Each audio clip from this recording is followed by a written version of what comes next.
Well, hello everyone. Another streaming Wednesday night.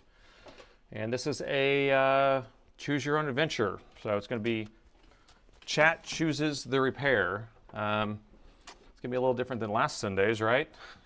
Did everyone join in? I see that I see some people in the chat who were here on Sunday where I attempted to transplant a CPU, which was quite fun. But we're going to finish that on next Sunday's stream, so if you want to join in on that, I do have the CPU all ready to go. If you were able to see me pull it off, it was actually pretty easy to pull it off. It took about, I don't know, 20 minutes or something to take it off, but to reball it properly using the jig that I'd never used before took a lot longer. So, but it looks nice. I put it through the ultrasonic cleaner. It's all ready to go. And we'll finish that up on Sunday. But I do have polls up there. I went ahead and created both polls on both Twitch and YouTube ahead of time. That way, because sometimes it's kind of hard to copy and paste it. Twitch has like very short like description fields compared to YouTube. So let's see if my polls are showing up here. They're not. Let me see if I can get that fixed. So we can put it on the heads-up display here. But I hope everyone's doing good. Sorry, let me see if I can get this poll fixed. YouTube poll. I gotta select the right window here. It's gonna be this one. And let me try it again. YouTube. I think that's the right one. Yep, okay, cool. So at least it puts it up there, part of it up there. Anyway, so I hope everyone's doing good. Let me see. I actually have a different streaming window here, a chat window, and it's distracting me, so I'm going to move it out of the way. I was trying out a different streamer bot. Okay, let me see if I can catch up with the chat. So, you know, what's interesting is I've actually, in the last couple of weeks, we slowed down a bunch. We haven't had a bunch of laptops coming in, so I have a lot more non-Alienwares right now because I haven't been getting as many Alienwares. So what's up, guys? What's up? I guess the Alienwares haven't been failing lately. So, about the three systems here, we have an XPS 9710 that has the orange light of death. You press the power button, it comes on, the orange light comes on every time you press the power button. That could be an EC chip, it could be the chipset, it could be a BIOS. And I actually just had another machine this week that it was the keyboard junction cable. So I don't know, that could be a number of different things. What's the other computer? It's a 9530 that says no power and burned, or burning plastic or something like that's in the description. And then the last one's a G Series 3500 they were playing and then it just shut off and now it shorts out the adapter. So could be fun. Oh, how's my hand? So last Sunday, at the end of the stream, I was changing this out here. What's up, man? Oh, yeah. So, oh, and I just added where the super chats can ring the bell now. So if you super chat, it will ring the bell. So that was something I'm trying out because I know the mods always can ring the bell, but then people want to figure that out. So the finger here, let's see, it looks worse than it is. Let me see if I can get it in focus. I grabbed onto my, let's go microscope. I grabbed onto the hot air station with my finger and it burned it pretty bad. But it's fine, it feels fine now. Why can't I focus? So anyway, it's just swollen up, it's not too bad. I went home, put some bird cream on it, and we were good to go. So it only hurt for about 24 hours, and after that, now it's just kind of filled with some sort of secretions, but we're good. And Ted, thanks for the $5 donation. Hey, finally got to school in time for a change. Cool, awesome. So we have the votes going here, and I'm trying to see which one's winning right now. So on Twitch, we have the 9700s winning, and on YouTube, the 9530s winning. There we go. And I did get some new flux today. Got delivered. Black Horse Flux, Black Horse dot Flux.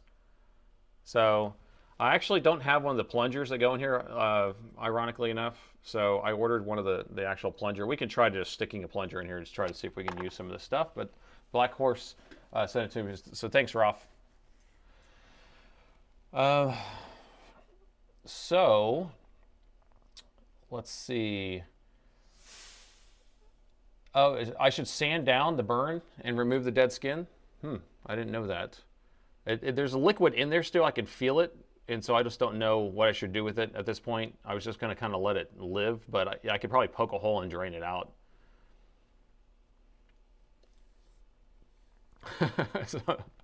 Sometimes you like to see your fingers under a microscope, huh? Next day is usually worse for the burn instant. Yeah, it was actually that, yeah, was it the next? No, it was the rest of that day, because when I got done with the stream, it was like, we ended up doing almost a 4-hour stream. I got home and I went home and took a nap, and it was painful to take a nap. It was hard. I basically had a bunch of burn cream on there. I was just kind of holding it. So some people are saying don't open it. They just said leave it. Okay, so I know it's kind of like, you know, you're either going to let the fester out or you're going to let the germs in, right? So yeah, the burn cream I've been using, it has been working pretty good, and it just kind of like coats over it and creates like some sort of shield, and it has like a Novocaine in it, or lidocaine, I guess. Lidocaine, yeah. Anyway, don't pop it, don't pop it. Yeah, so my plan wasn't to pop it. I was just gonna leave it the way it is. So anyway, I just want to make sure we got people focusing on voting. So on Twitch, we have 31 people. We got 15 votes. So Twitch, you just on the top, you just press the button. It's not hard. Not hard. YouTube's about half, 50% also. We got 256 votes on YouTube with 417 people watching. So we only have a couple minutes left of this. But, oh yeah, here's something else I did today because I was just messing around. So we took that CPU off last Sunday, so here's the CPU we pulled off. And then this afternoon I was like, let me pull the GPU off. Let's see how that comes off. And this was a little bit harder to get off. And so here it is. And this is like a 1060 or something. I didn't reball it or anything, but I just wanted to see how hard it was to get off. See, the thing is about doing this, it's not hard to get it off. I think it's hard to reball it and get it on properly, and make sure all the pads and make sure everything sets right. So I think that's the probably hardest part, is doing a reball for one of these big giant chips, because I mean I reball small chips all the time. And then the other thing about using this jig, whenever we kept having issues, it was kind of lifting up in the middle every time we were trying to heat it. And if I went and watched Swindon's, or Andy, I guess, but Swindon Electronics, he had like a video on how to use one of these, or how he uses this. Well, he was doing an APU for a switch, which doesn't have this metal in the middle. And so it's basically all balls there. And so I think the air is able to get through there better. And because it has a shield here, I think that's why we have to hold it down in the middle in order for it to get it to, you know, heat properly. So, DIY Dave is on Twitch and YouTube, huh? Or are you just over there on Twitch? I see DIY Dave. He's running two of them. Wax on, wax off. All right, our poll's about the end. Make your selection, final selection. And then we'll grab it and we'll get to it. And so Sunday, I'm thinking like if we're going to be doing these 2 streams a week, because it is kind of overwhelming, or it kind of gets a little crazy having to do chat chooses repairs twice a week. And it's also kind of redundant. I don't know. It kind of gets old maybe.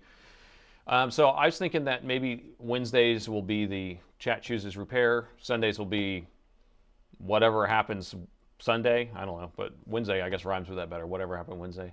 Or maybe experimental Sunday. I don't know. We experiment and do something crazy. Maybe we vote on what we do crazy on Sundays. I don't know.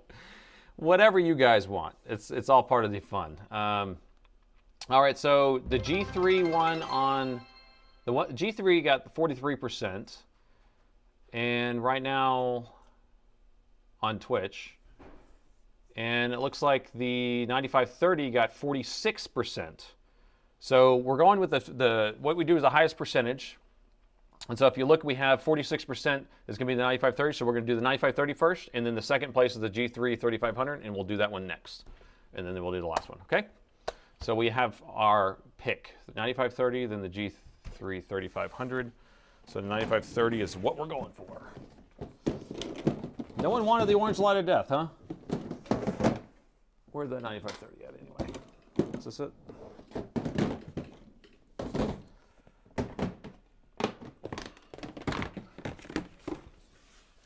All right, got it right here. Oh, and let me see, we'll do the description. Make sure there's no sensitive information.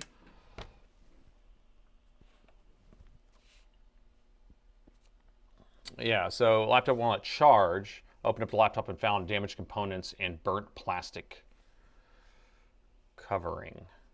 So something's going on. Something's going on. Should I do the smell test? Thank you, thank you. You'd like to buy a WLED screen full set for the Precision 5570. Where's the best place to buy from in Europe? Unfortunately, US is not cheap. You know, I don't know like a vendor that I could send you to. I mean, we ship worldwide, so if we have it in stock, I mean, we can ship it to you, but it's like, yeah, shipping is not cheap. We charge you costs. We actually, I think we lose a little bit of money on international, and we even negotiate our contracts. We get 67% off, so we may be the cheaper route, and you also go to your warranty with us and it's OEM. So, hey Kyle, thanks for the donation, $2 for thanks for educating me through repair. Well, thank you. All right, you ready for this one? All right, new day, another laptop that needs to be saved, and this time we have a XPS 9530. This one's an interesting one. This was sent in because the customer said that the laptop no longer charged, but when he opened it up, he saw that there was some burnt plastic on the inside, so I haven't taken a look at this yet. Let's take a look together and see if we can get this figured out. All right, so I need to do the smell test is what. I don't smell anything. I feel like I would smell something, but I don't. So, should we plug it in? Plug it in, plug it in. It doesn't charge anyway, so it's not like it's going to do anything. Hold on, I need to get my USB power meter. We got a no. We got a no-no. Does it have cat pee? Yes, plug it in, see if it has an explosion. It's not going to do anything. When you have issues like this with a burn, whatever, it's not going to do anything. So, power meter, where's my power meter button? I got too many buttons on this screen at this point. That one? There it is, okay. Negotiates 20 volts, sits at 0.02. So, whenever we plug in our USB charger, it starts out at 5 volts and negotiates up to 20 volts with the PD controller. And then it's going to start pulling some current, but it's really what it wants to do is it wants to turn on the EC chip, and then that's going to monitor our key presses. So when we have 0.02 being pulled, that means that we do have our LDO on and our EC chip, but I'm going to press the power button and see what it does. And it does nothing, and I don't have any lights on or anything. We're also going to open and close the lid and see if it triggers on the laptop. It's not pulling any current at all. So we have the system's accepting the power. Whether the system's getting the power to go all the way to the main board, I don't know. And the battery's probably dead on this system, considering, it's not turning on or it's not charging. But the issue could be related to the charging, or it could be related to, well, I guess they said the system's not charging was their wording, but does that mean that it was working off the battery whenever they were using it until it died and it stopped charging? I don't know. But let's open it up and take a look inside. And this is where I cut to the next scene, and you don't have to watch me unscrew these screws. I do have charged batteries. We can just plug one in here and use it. But I don't have one now, right here. I'll go grab it. Greetings from New Zealand. Welcome. What's the worst laptop I've ever worked on? Worked on and felt most satisfied when you finished. Ooh. Oh, should I make a playlist for that? That'd be interesting. Yeah, I mean, there's been times where I fixed the machine and had to go high-five the other technicians whenever I figure something out that I've been actually working on for a long time. One recently was this Nemesis on a 17R4 where an M17R4, and it's also an M15R4, where the LCD screen kept giving a 2.7 error. And it's this issue where it's irregular. So the screen will sometimes work and sometimes not. Sometimes it works, sometimes it not. And I could not figure out a rhyme or reason. And I finally figured out that it's the crystal oscillator on the board. And it was from whenever I measured it, I finally figured it out. So that one, it's not the worst, but it's one that I've spent so many hours trying to figure out over a period of time and finally figured it out. So. But the worst one I've ever worked on was the cat pee with the bed bugs. And I just threw the freaking thing in the trash because that was the end of that. And the bottom is off. Let's take a quick look around. We've got the main battery here. This is a Dell OEM. We have a serial number here. Looks like a pair of, this is DDR5. We have 2 NVMe slots, only one is populated. And this machine is, yeah, this is the newer version. So this would be like a 2023 model. And this is where the battery plugs in. We want to see if the, I'm probably leaning towards a power management chip issue at this point. I guess I could just kind of skip ahead. This is what happens whenever we have a power management issue is we have the, usually the USB-C charger will be detected, we'll get 20 volts, and then the board will not turn on, but we can run off a battery. So let me go grab a battery that's charged, we can plug it in and see if the machine turns on.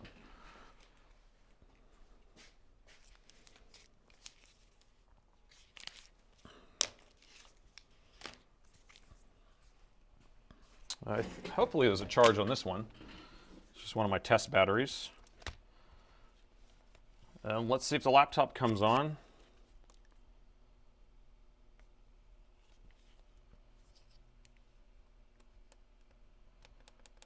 I'm not seeing anything. Let me measure our connector and see if we have voltage on it. What we got? Have you ever seen any issues with a Qualcomm Snapdragon? So I've only worked on one total of those Snapdragon machines. And it was 1 day or 2 days out of warranty. And when I opened it up, I found it just a shorted capacitor. It's very straightforward. Shorted capacitor, changed the capacitor out. The machine tried to turn on one time, and then this other chip blew up that it was some sort of buck boost converter chip that I couldn't find on any other board, and so the guy just bought another motherboard. But I told him he probably should have just like called and got an extended warranty, and then waited a few days or a month or whatever, because 1 day out of warranty, there's no reason why that thing should have broken. I just want to see what voltage we have here on the battery meter, on the battery port jack, since I just put a battery in here.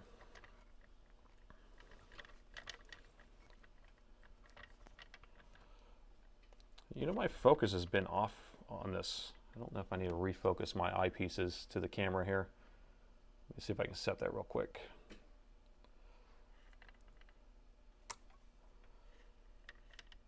Whenever I have other technicians using my microscope, they're messing with my eyes. Wait, my eyes.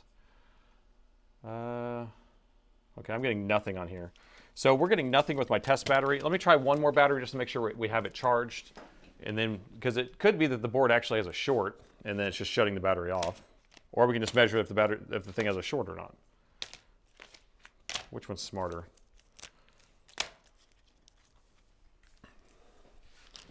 Here. It's not going to hurt anything. These things are made to shut off. Yeah, I measured it backwards if you were wondering.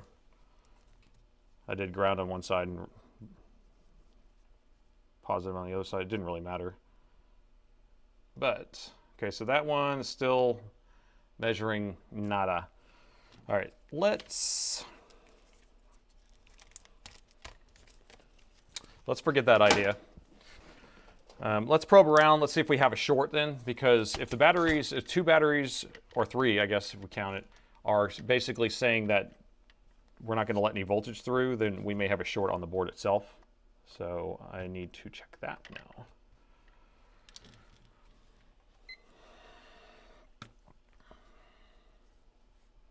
So I have the meter in continuity mode, and I'm going to just probe around. So here's where it comes in from the USB ports. We got 2 of them here. That's going to go over to this PD controller chip, and then the outputs of each one of those chips are going to come over here. So this is going to be a main power rail, or before it gets to the main power rail actually. So that'd be 20 volts, and then it will be reduced down to this machine. I think uses 12.6 volts as its main power rail. I need to take this off.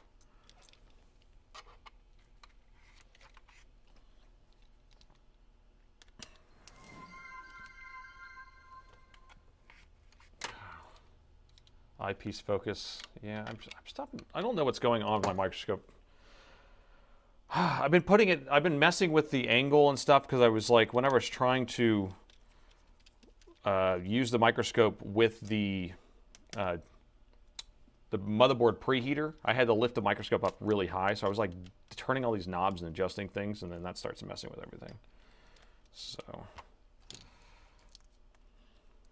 take all these covers off. Okay. Ooh, I didn't want to take that off.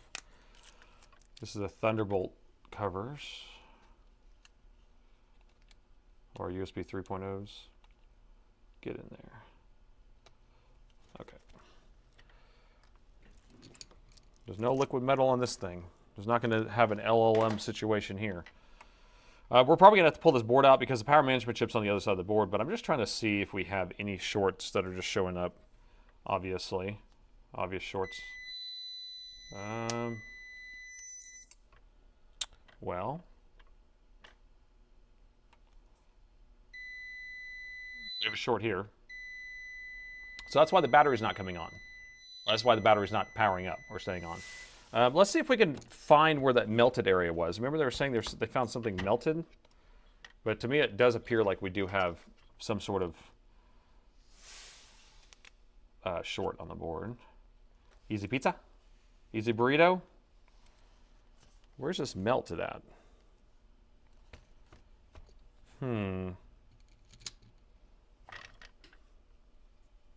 Usually I have melts here, is what I see. Oh, ugh. Okay, well this is the GPU. GPU looks pretty ugly. I bet we have a blown MOSFET on the GPU. That's what that kind of looks like right here. Let me pull the heatsink off. What did we measure that resistance at? Did anyone catch it? Got a new Prime sub. Thanks, Foo Bandit. What did we measure the resistance at?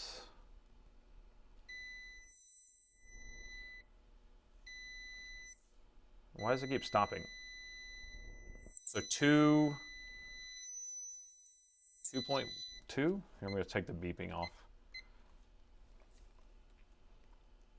Now, y'all know why we're measuring the resistance to try to figure out what that short is. So 1.4 is what we're getting. 1.4, that's usually CPU more than a GPU. Maybe this is the CPU on this side. I don't know. Anyway. So in that range, it usually is not a capacitor or an easy burrito, as I like to call it. Easy burrito.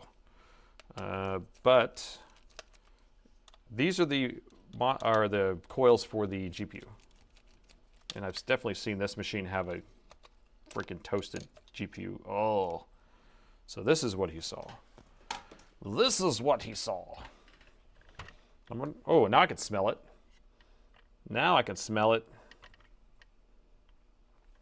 I have a feeling that this machine's not going to have a GPU at the end of this. We're just going to have to disable the GPU, I'm sure. Or we pull it off. No, I'm not going to do that. We reball it. I'm not doing that, guys. Do not tell me to do that. Yeah, this looks pretty fugly. Yeah, the CPU resistance, let's see what that is. So I'm going to measure the CPUs. This one's probably a 3.5 ohms. 20, no, it's 30 ohms? There's no way. 18 ohms? What kind of CPU is this? What? Are you seeing this? Do I have like some sort of grounding issue?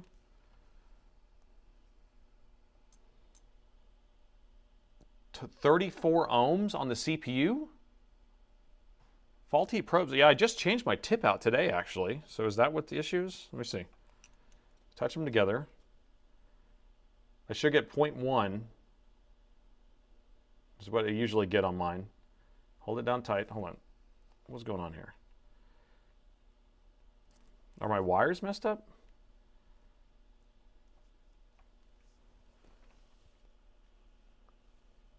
I might have some issues with my probes. I might need to grab another set. Here, I'm going to go grab a new set of probes just in case. Because, I don't know, I've had these for a while too. I buy backups of everything. They're acting weird. I think these are the same ones. No, it's not the same. No, I don't have the same ones. Darn it. I really like those too. These are a little different. We'll see if I am irritated with them soon. Oh, I want to tell you, okay, so, I mean, I know a lot of you guys join in every week. All right, so do you remember a couple weeks ago, we had, actually this happened multiple times now, we had machines where I'm like working on the board, we fixed the board, and I'm like, okay, it should turn on, it should work, and it doesn't work, and then I come in the next morning and it works, and I'm like, why is it working? I don't understand. This wire had a kink in it, was bad. I'd used it so many times that I realized that if I had it in one position, it would work. If I had it in another position, it wouldn't work. I would have to spin it. So this is a brand new wire I just changed out on my power meter. So keep an eye on that. I'm going to hold the together. Oh, I can zero out this thing on? I didn't even know I could zero this one. This isn't fancy, guys. I don't think this has a 0 on it, but maybe it does. It does have a 0? Let's see. I've always just added 0.1 to it. Because where I'm going, I don't need it to be perfectly accurate.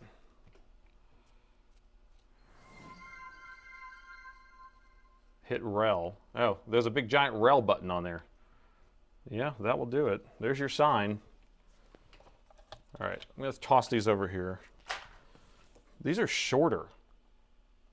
I mean, I guess that's better, right? Shorter the better. Built for speed.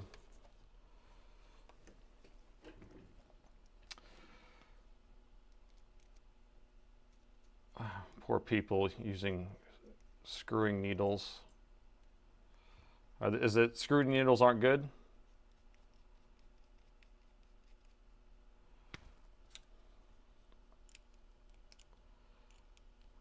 Okay.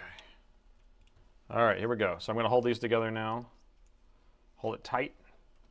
Oh, these are worse than the other ones. Oh, there we go. Okay, so now hit rel.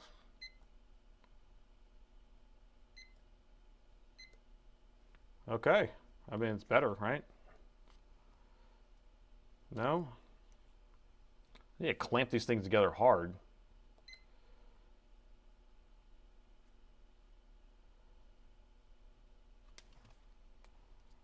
I'm not even moving and it's bouncing around.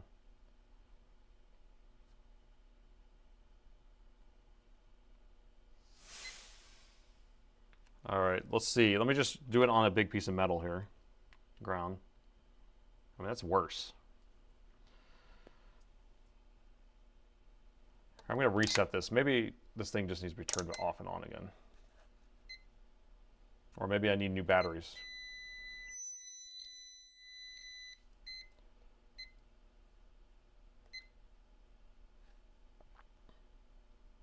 Okay, that's pretty good.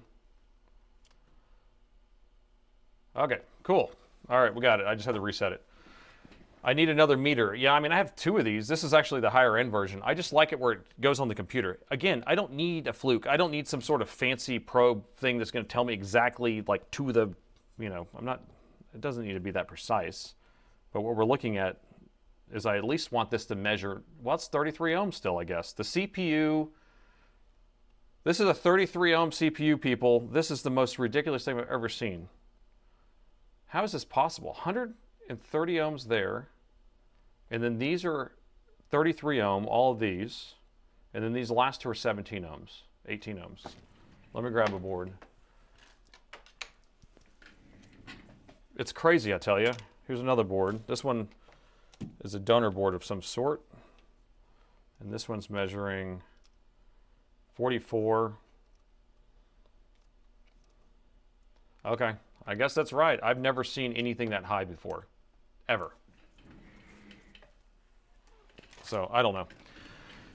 Okay, back to this. The GPU is measuring at 1 ohm or 1.08 ohms, and then our main power rail is measuring at, where's it at? Right there. 1.39. So it actually doesn't match exactly. But I'm pretty sure we do have a short right there. What's the board number? The board number is going to be one of these board numbers. It's written in a weird area, so I know that I can't really tell you, but it's like under all of this. I think it's under that sticker, and I don't want to peel that off of there, but it's going to be LAL663P. So 663P.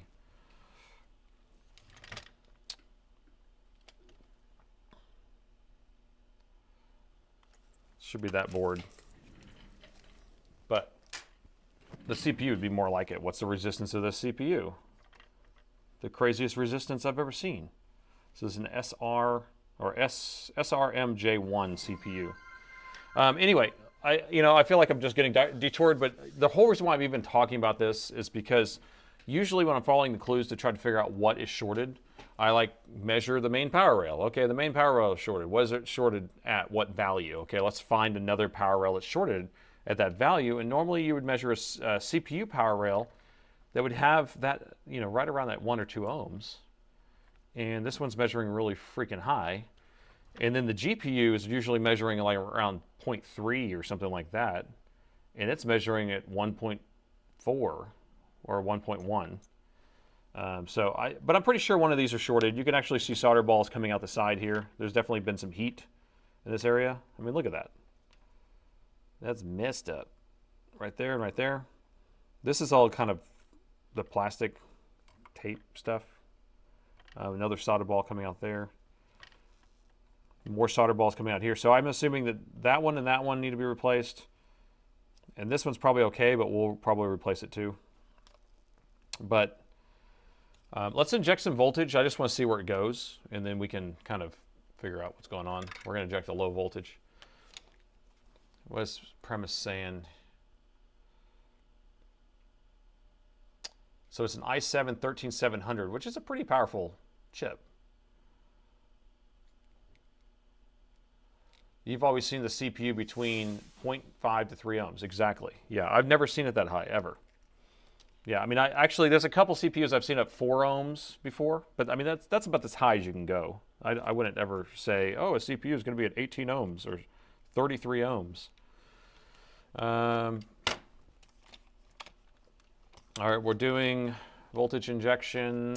Since we know that there's a possibility of it going to a GPU, and we're at 1 ohm, we could do about 0.8. 0.8. All right, so keep an eye there, and then we need our, you know what we need? We need the thermal camera. And I still haven't returned this thermal camera, so we're still using the new thermal camera. Because I'm trying to really understand, is this worth it or not? I know it's like better in lots of ways, but not better in other ways.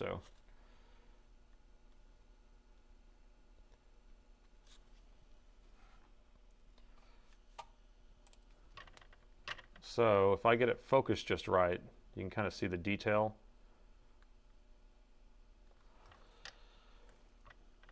It's weird. Like sometimes I'm looking through this thing and I'm like, this is the clearest thing I've ever seen. And sometimes it's not. So like if I use some hot air on here, I can actually make it where you can kind of see more of the outline. And I feel like that maybe is the trick, because now you can actually kind of see what's going on here, but now I've kind of wasted my heat transfer. Don't forget to like the stream, chat. Come on, people. All right, so we are going to inject that voltage over here where we know that there's a short. And at 0.8 or 0.7, we're getting less. We're basically probably getting like 300 milliamps. It's not even 1 amp. So we can go up to a little bit higher. I'm going to go up to 1 volt. And we do see the GPU getting hot, right? So look right there. Ready? So I'm going to go back down because we know that. And the GPU really runs at like 0.7, so I don't want to go much higher. And are we going to be able to see which one it is with this fancy thing? My other one can't see it. I know that. But is it that one? I just can't tell. I can't tell. Try it again. Can't tell. So we're going to have to still use my trick, right, where we bypass the coils. If we just bypass the coils or bypass the going through the GPU for ground, then it will just light it right up like a Christmas tree, and I don't have to worry about it. So we can go down to, we don't even need that much, like half a volt. 0.4 would be enough. So I'm just going to hold instead of holding my negative on the ground, I'm going to hold it right here, and then I'm going to inject on the other side. Ready? Oop. Let me get my hands in the right spot. There you go. Do we see which one it is? I'm going to move the camera a little bit better. Yeah, but you can't even... So it's the middle one, from what I can tell. If we're saying this is... We got this one, and this one. So there's 3. Yeah, see, the Fleur is better when it comes to this even, right? So anyway, it's the middle one is the one that's shorted. So this guy is bad. But this guy looks like junk too, so we're going to replace him at the same time. And these are AT00s. I think all 3 of them are AT00s. And I think the consensus would be just replace all 3 of them. We need to figure out if that GPU's dead afterwards. Premise, you think that Fleur is 1,000% better? Yeah, I really want to get my $300 back. I really want to get my $300 back at this point. And then you know what's annoying is like I was supposed to buy this on my company card like I normally would, and I accidentally pressed the wrong button. I bought it on my personal card, so I'm like, I'm gonna have to like reimburse myself, or I'm gonna have to, I guess, send it back for a refund anyway, and then I can get my money back. So I think that's what I'm gonna do. Let me make sure we have some AL00s. Pretty sure I do. These aren't dual MOSFETs, whatever. What was that? You gifted 5 subs? You the man. Man, the Magic Man. You the Magic Man. Give it up for Magic Man. He just gifted a bunch of people some subs. And a hype train has started. Get it going, get it going. AT00s, look at that. Fresh, brand new from DigiKey, some AT00s. So, what's annoying about AT00 is that's not what it is. It just has it written on there. So it's actually, if you're wanting to know what an AT00 is, it's actually an AOZ50. Wait, is that the whole number? Oh, I think I put it right here. That's how I wrote it. Yeah, that's what it actually is. But it just writes that on the chip. Hooray for chips. So you have plenty of room, but instead of doing that, they just put part of it on there. The cap under, should we do it with the cap too? I mean, these caps look dirty. You want me to just clean this so I can show you what it looks like? This is all just like, well, I don't know. This is like flux looking stuff that's on here. All this stuff. It's like leaking, secreting juices. All right, I think we're gonna, let me stop this poll. I forgot the vote poll. I never stopped it. We're gonna need a poll on whether replacing all 3 of these will, I don't know if the GPU is gonna work or not. That's kind of what I'm saying. And I can't remember how much I paid for these, but I don't think they're cheap. And so I'm about to put 3 of these things on here, and for all I know, they cost $8 a piece, so I'm putting $24 worth of chips on here, and it may not even work. I don't think they cost that much on this, but sometimes it's some crazy amount for no reason. So, will this fix it? Yeah, I'm definitely doing all 3 because this one is sus for sure, and this one's toast. But this one, I don't trust. Oh, and you know what? We did a M15R7 AMD on stream 2 months ago. And it had a shorted MOSFET on the CPU, and we were completely amazed that we changed that out and fixed it, right? And it went back. The customer called me, it's shorting the adapter again. It came back today. It was a MOSFET right next to that one that was shorted out now. So the one that we changed out was good. The one next to it is bad. 23 Sierra, welcome. And so, you know what I ended up doing? Instead of just changing out that next one that shorted, I changed all of them out. I'm like, I'm done with this. It cost weight. It's cheaper for me to put all new chips on there than it is to pay this shipping back and forth. Because I have a year warranty, so I pay for all the shipping, and it just costs too much money. Let me pull this board out because I don't want to change this while it's installed. I think that's the responsible thing to do. So let me pull this out. It doesn't take very long to pull this board out.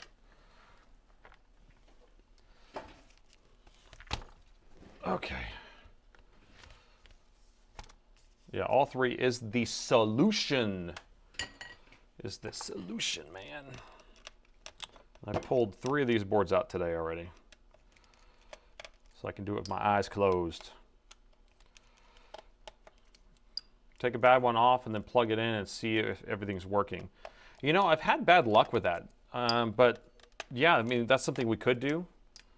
But I've definitely had bad luck with trying to run it with one of the MOSFETs off of there. I don't know. Has anyone actually successfully had that work? Like, I've had it where the machine comes on, but has anyone ever had it actually work? You know, where you're like, okay, well, there's 4 MOSFETs on there on the CPU. It only needs to use, you know, 3 of them.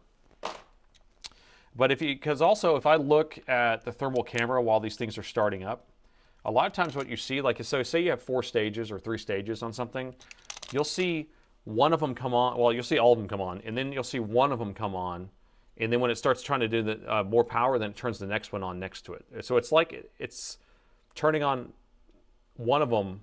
It seems like it should run all of them at the same time, but just kind of with lower power. But it almost looks like it's running one at a time. I don't really know how it's set up. I just don't know. Rebuild the whole board.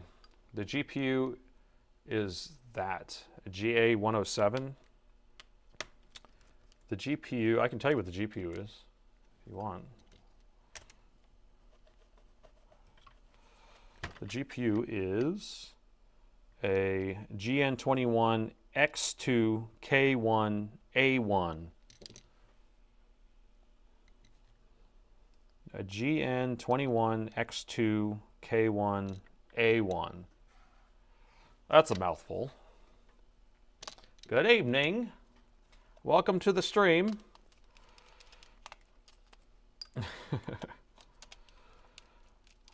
Poll, is GPU still good? So that's the poll. So we do have, it's almost actually in consensus.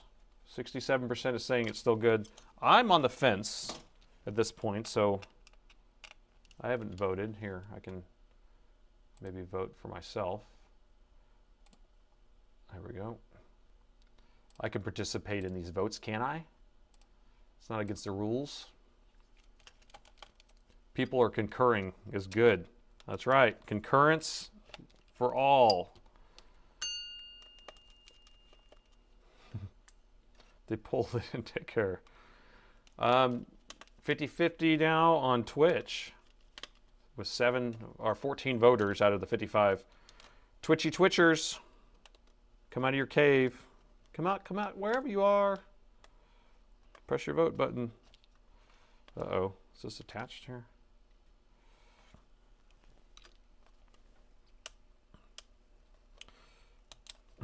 Vote. Magic Smoke has been released. Okay, so we got more evidence of some burnery. We may have some more shit going on the other side. Excuse my language. Look at this. So this is getting hot. It's getting hot, hot, hot. So this is not supposed to look like this. If you guessed it right. It's not supposed to look like this. So this whole area of the board had been getting really hot for a while.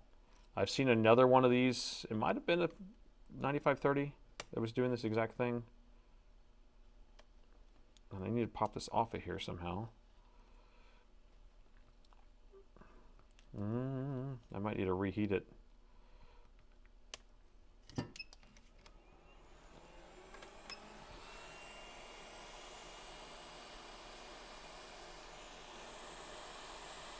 Let's see if this helps.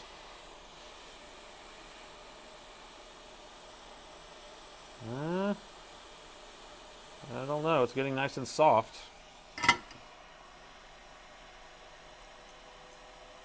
There we go. Okay. Now it's coming off.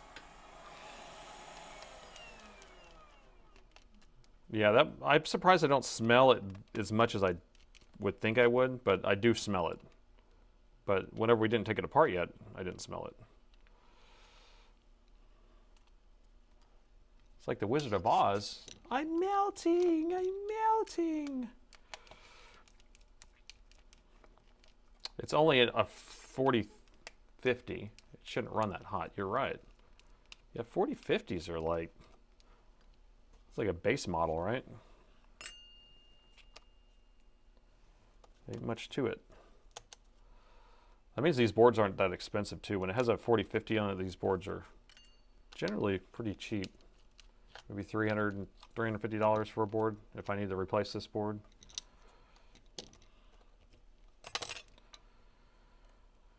It's always the ones that have the 4070s or the higher end chips.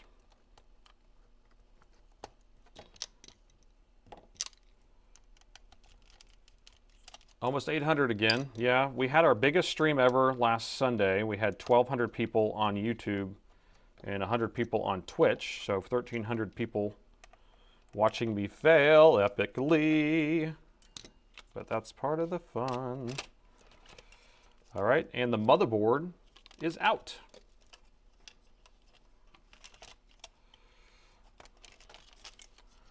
You concur, you can double concur if you need to. All right, I just want to see if we have any melting going on here. I don't see anything. It looks good.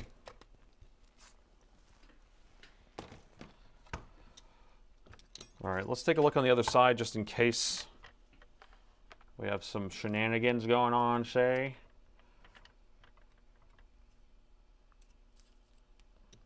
Everything looks okay.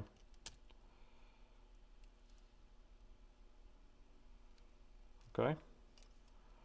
We should probably do a full physical inspection. I know I kind of get the deer in the head, or not deer in the headlights, whatever. I get tunnel vision, that's what it is. I get tunnel vision, and I'm like, let's just go straight in there and do that, right? But we probably should go around and make sure we don't have anything else burnt. I think that's the right thing to do too. I'm gonna pull that off. We'll just do a quick sweep. We won't spend too much time on it, but we just want to at least do that, because we could have something else burnt. There's our power management chip. Remember, this is what I was thinking that we could have an issue with because the battery wasn't being able to be charged, but it was more that the board had a short on it, so therefore that would not be in play. But sometimes that could be blown out. So here's on the back of all that burned area there. This is the back of the CPU and GPU. And there's that board number again.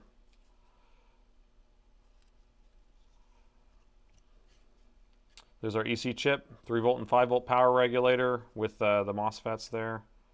There's our audio chip. That's the PD controller for this side. And that all looks good. Wi-Fi. There's the 3-volt and 5-volt output coils. There's our SSDs. that's the Thunderbolt. This is where our main power rail is created. That's where the battery plugs in. That's our PD controller for these 2 ports, and more Thunderbolt stuff. Okay. So that looks good. Let's go ahead and just pull these off, all 3 of them. And let's see which way do we want to blow it. Got to think about how we want to blow the air. I don't want to melt these connectors, so we're going to go this way with the air. And we also don't want to blow them on those capacitors that much. So we'll probably put a little bit of Kapton on there. Not that big of a deal, see? It's 1 a.m. already. You gotta catch the Sunday stream. How satisfying is it whenever I say I saved another laptop? Yep, I will say it if we do successfully save this, but I don't know if we'll. I mean, we could definitely get this board working, but whether the GPU will work, I don't know. PMC looks okay. Yep. Is it? I would first go test the GPU. Still good. We have 50/50 chance. Yep. You can remove a coil that's shunting it. If you want me to do that, you want me to just pop a coil up? Is that what you're thinking? Or I can just pop a chip off. I'm going to pull all these off anyway. So you want me to just pull the chip off that is testing bad and then see if it works? But what about this chip right here that has all these solder balls coming out the side that tested okay, or that did not test it as shorted? This one does not look good. This one to me looks like that. So I think both of those need to come off regardless. And then this one looks sketch-a-rama. So why don't I just replace all 3 of them instead of doing some like half testing? Let's just do it, man. Let's just do it. So air on. And I want to try out this Black Horse. I just don't have a plunger for it. So we're going to use some 213. Where am I from? I'm from Austin, Texas. Born and raised. And the playground is where I spend most of my days. I have my coffee, Summer Moon, with Nate's honey. The best honey around. Thanks to Montgomery. He got me some Nate's honey. I'm going to preheat this.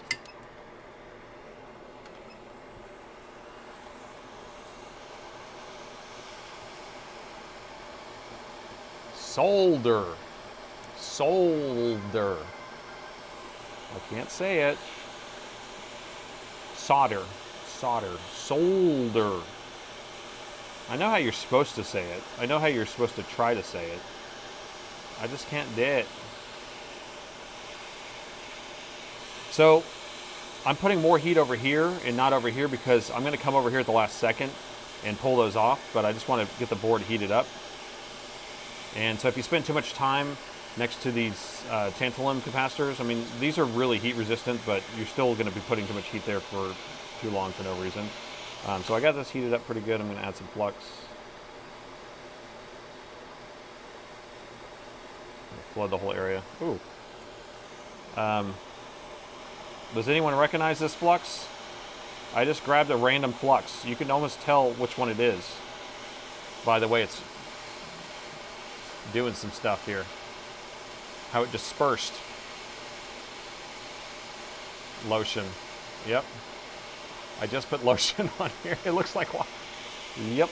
NF dot flux is what I accidentally grabbed, the NF dot flux. And you see how it's all gone already? It's already gone. The best flux around. Okay, we got that one off. The troublemaker. We'll get this one off now. And we'll get that one off. Okay. Beautiful. Beautiful. We're going to have to fix some of these. Look at that. Looks, what kind of liquid is in this? First you start with a base of lotion, and then you put some tree sap in there. Or it's synthetic. It's actually synthetic. So I went and got one of these knife soldering tips. And I don't know if I like it. It's so big. This thing is like, I don't know if I like it. I usually like that hook tip is what I usually use. So this is the one I usually use, is that. And this, look at the size of this thing. But someone was saying that that's all they use is knife. Premise, was it you? You used the knife tip, right? Do you have a smaller knife tip than this? Because this one's just ridiculous.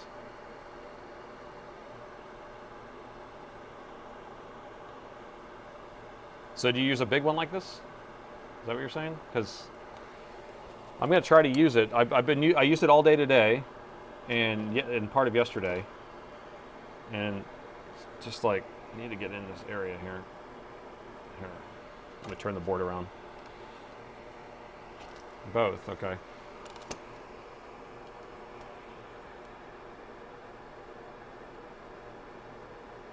I mean, I guess it's good you can get in there with just a tip if you need to, but I have to get such a high angle.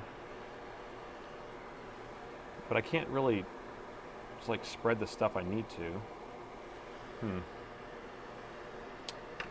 I like to give stuff a try.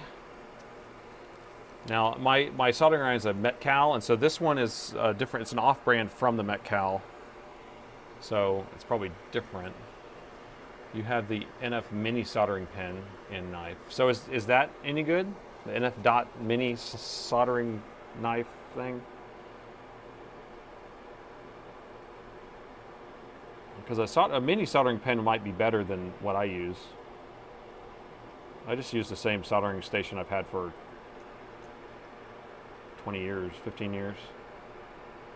God, I can't get this at a high enough angle. Every time I try to like get it at a high angle, this hits the microscope. So I usually am able to kind of lay it down. Yeah, this tip's so big. I might have to switch tips. I can see you can use the point. The point does work because it is hot enough. Okay, I'm going to switch tips. Sorry. Can't handle it right now.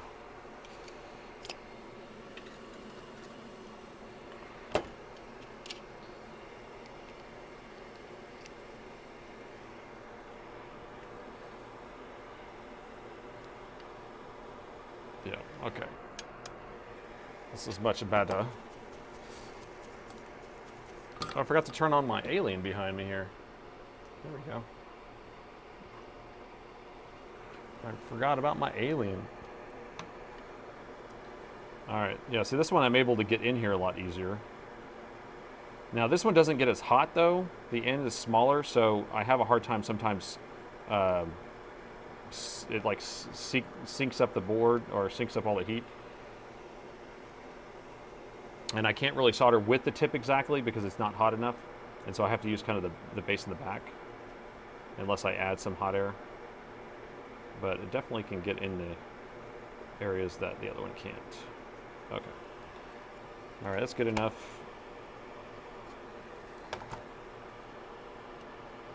Well, we probably have too much solder in there, but it's really hard to get out some of that. Okay, NF.flux.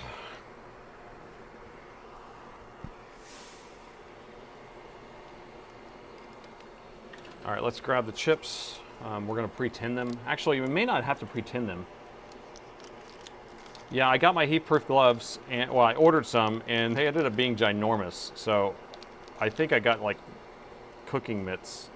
They're in my office, but I mean, they're size of my hand, but they're bigger than my hand. So they're almost like this huge, awkward thing. So like maybe if I was holding one side, but I really can't sit there and do stuff with them. I'm going to try doing one without pre-tinning. Like I always say, I like to pre-tin, but I do have so much stuff on here. Maybe I'll just pre-tin the outer pins. Because that's the problem I always have is whenever you don't pre-tin your chip before you put it on, these pins on the outside will not have enough solder, but the inside will. So it's really just these outside. So if I pre-tin those, I should be good. I have plenty on the inside. Check for short on the board. Okay.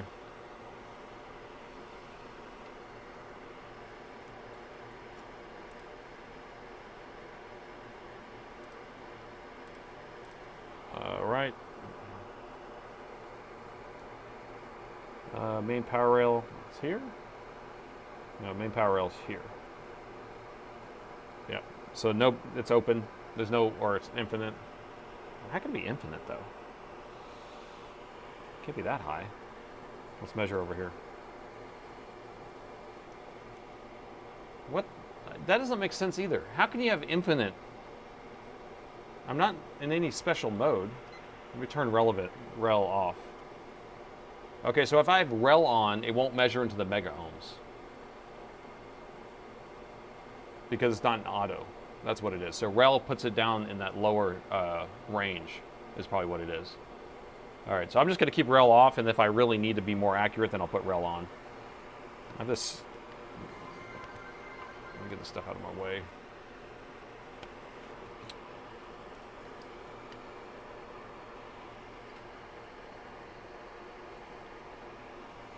All right, I'm just going to tend this first one. And I'm actually going to use NF flux all the way through this just because that's what we're doing. And then we can yell later if we have issues. But it's the best stuff around. What do you expect? It's the best.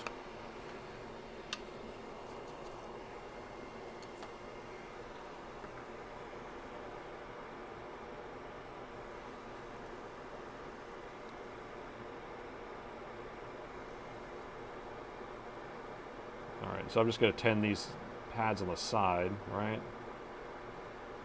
So I already have too much in the middle on the board itself. What are you doing? This stuff's sticky.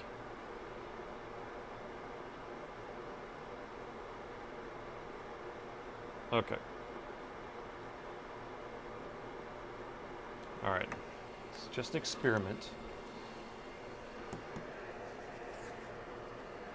If the GPU is dead, you want to cry. If the GPU is dead, we'll just take these MOSFETs off and the laptop will work. And then everyone will be happy because they still have a motherboard. So we're going to put it in this orientation. I'm not going to try to read which way it is or pin 1. We can just see the pads. We can see the pads there. And we'll start with this guy on this side.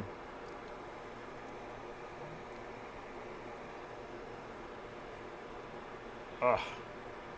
Trying to get it where I can blow it right. So I go this way.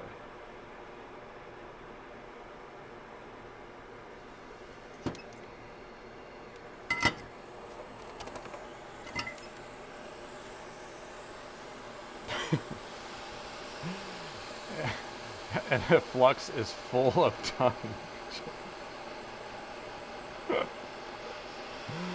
Oh. He's making a newer version of it, so it's gonna be better. I don't know how you can make something better than the best, but he's making a better version of the best.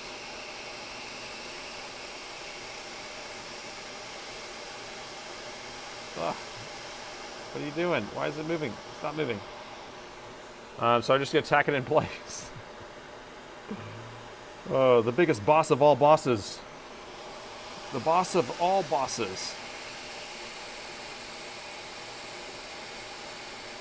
All right, so it's seated in the right spot. I'm gonna hold it down. We're gonna squeeze out the extra.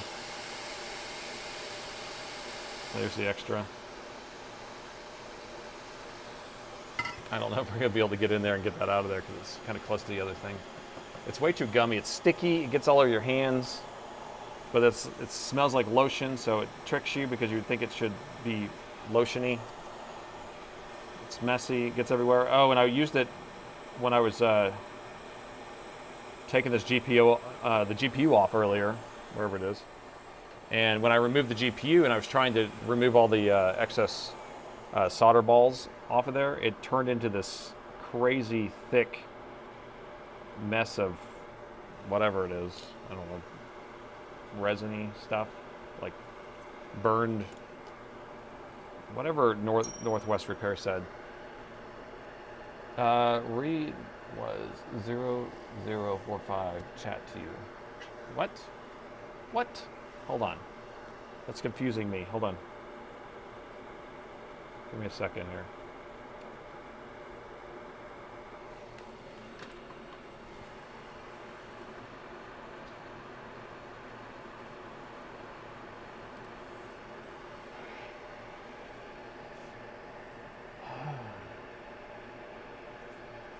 Do you want 16 donor boards, 2016 or newer? I gotcha. Yeah, and did you email me? Because I did respond to an email about that, sending some donor boards. Yeah, I'm welcome. I'll take them. I'll probably use them only if they're going to be higher end boards. But if they're going to be like Inspirons or boards that the motherboards aren't worth much to sell them, like, so I will only fix a board if it's worth $250. And so if the motherboard can be sold for less than $250, then I'm not going to be using the donor board. So probably not if it's going to be those cheaper boards. But I appreciate it. Appreciate it. What should we do next? Just do the next one, right? Are we just doing all three of these and just being done with it? Or do you need me to stop and do something? If it was me, I would just install all three of them. But sometimes you guys have some other suggestions.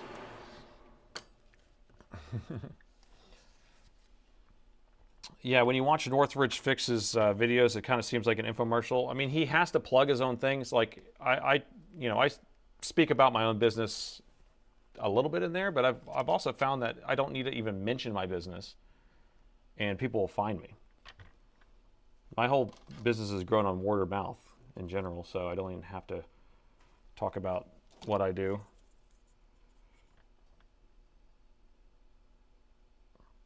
But you can add to cart. It ships out sometimes the same day, sometimes the next day. But with me, it ships out every single day, guaranteed the same day. I can tell you that. We've never missed a day. We ship like 80,000 orders a year. I don't know how many he does. Maybe he does more than me. I don't know.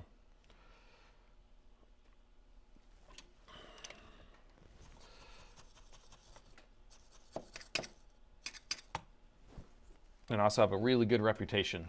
It's true.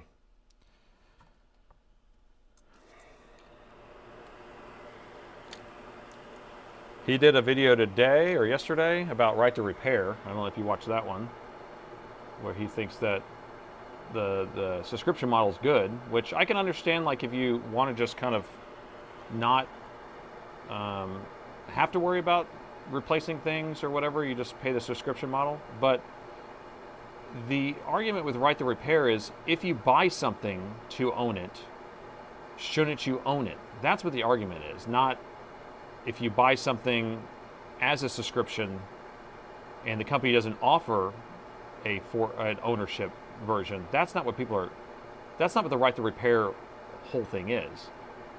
It's like if you go on Amazon right now, you can rent a movie for 48 hours or you can buy a movie. But when you buy it, you don't actually own it. It's still in their digital library, and they can at any point stop hosting it to you. That's what the argument is. So I think it's a little bit off on what he was arguing about. Because you could say all day, yeah, you like the subscription model, you like to be able to just pay Office 365, $10 a month or 17 or whatever it is, and be able to have that service and not have to worry about it. Okay, cool. That's the service you're paying for. But if they also offered to own it, and then they one day said you don't own it anymore, that's an argument. So, right? I think it was just a little bit misrepresented there.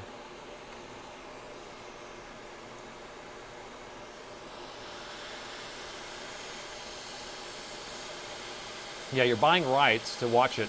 Like another example is like I own a bunch of Audible books, like, I don't know, hundreds. But I don't think I own those.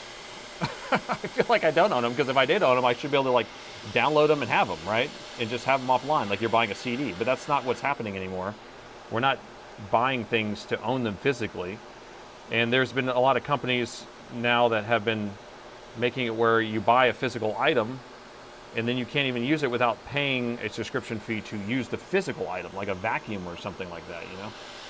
So again, that's just another way of, generating revenue. Now again, if it's one of these things where the thing needs to connect to the internet to function, you still have to pay developers to update the software and things like that. It's like, okay, so you will no longer get those current updates and you have to pay for the newer version. Okay, fine. So every 2 years, you know, they update to a new version, but your older version is not compatible anymore. Fine, let's go with that model. But that's not what's happening. Again, they're locking out a device, saying that that device no longer is functional altogether. Yeah, I've heard something about like there's a shortage of CD players or DVD players in Japan because everyone's rushing out to buy Windows 11 compatible laptops, but they don't have physical media players in them anymore, CD-ROMs and things like that. And so they're going and buying like USB external to be able to use their own media that they have. And so there's been a shortage because of that. This soldering job is looking really bad to me, and I think it's because of this flux I'm using. I don't know what's going on. Oh, a dishwasher and dryer subscription that sends notifications to your phone when the laundry is done costs $12.99 a month. What? I mean, I have Samsung washer and dryer, and it's like just uses the Samsung whatever, and it does send you those emails or notifications, but it doesn't cost anything. It's free. Now, free is relative to data harvesting or whatever, but it's still free. It still doesn't cost me monthly. They don't take any money out of my account. I'm about to have to switch flux here because this is feeling a little crappy. All right, let me clean it up. Let's just see what it looks like. Let's just see what the greatest flux in the world produced. And I'm about to reflow it with some other flux.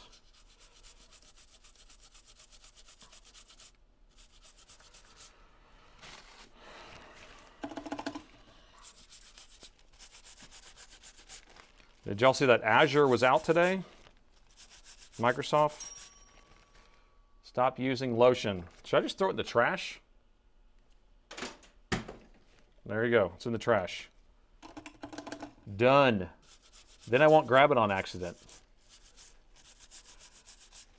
The thing is I don't know. I feel obligated to at least show people how it is and what it is and how it functions. Because if I don't do that and just complain that it's probably just not good or whatever, then it doesn't, you know, I mean, you have to show someone struggling with it. So I feel like I'm paying it forward to you guys.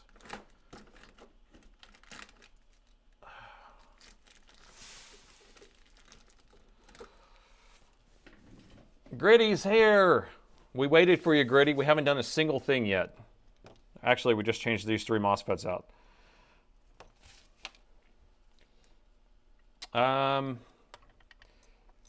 Let's do a close examination.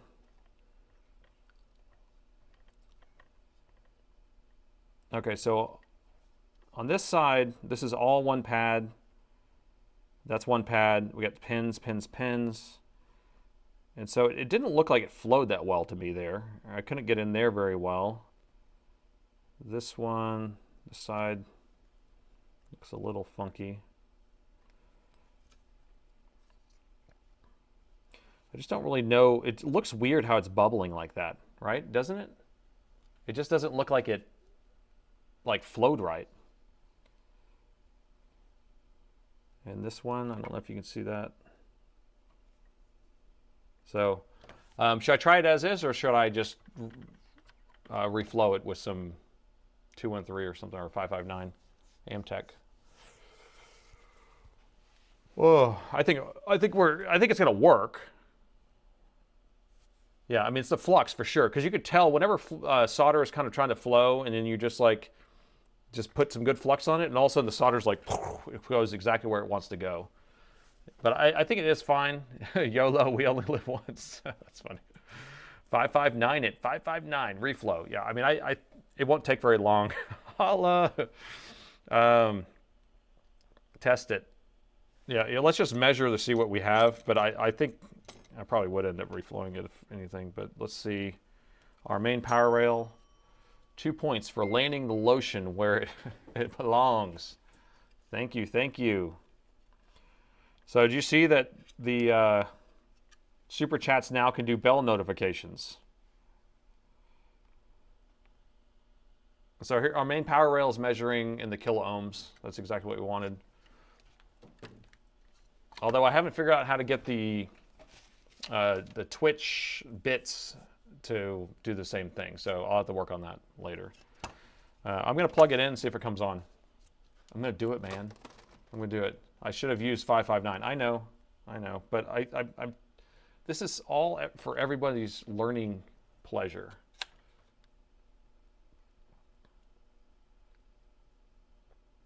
Let me see if I can get this darn thing in focus.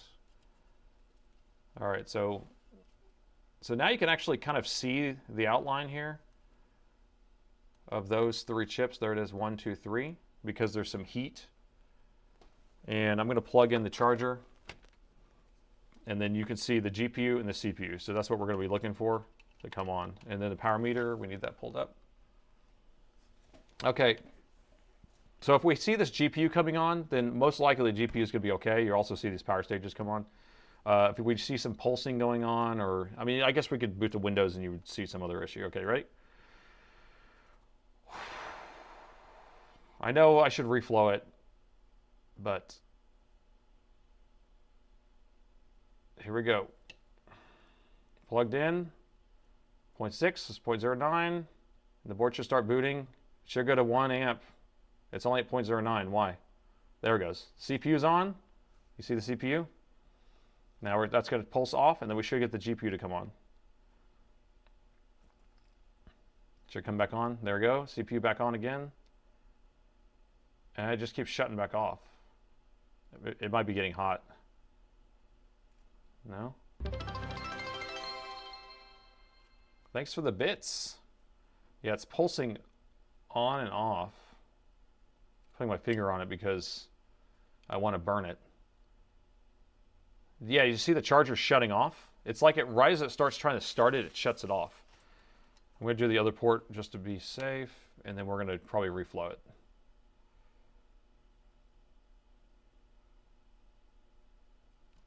It's almost... Let me pull that off. You see that MOSFET coming on. Look at the back.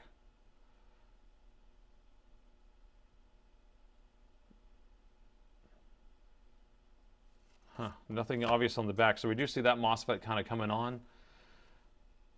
It's interesting because right as it starts pulling full current, then it shuts itself off.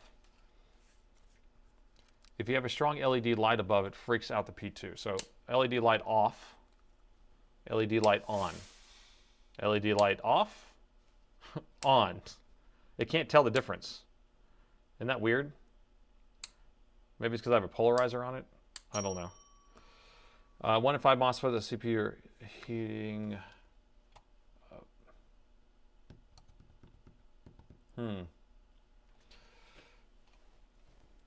Yeah, but not the rest. But I don't know if all of them are supposed to come on usually. When it comes on, we can look at a test board. Sometimes it's a different process, like it turns the first one on just to kind of test the CPU, and then the startup process is a little different.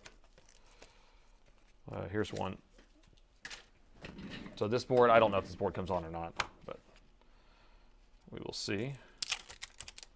All right, so see this board's cooler, so you can't even see all the detail.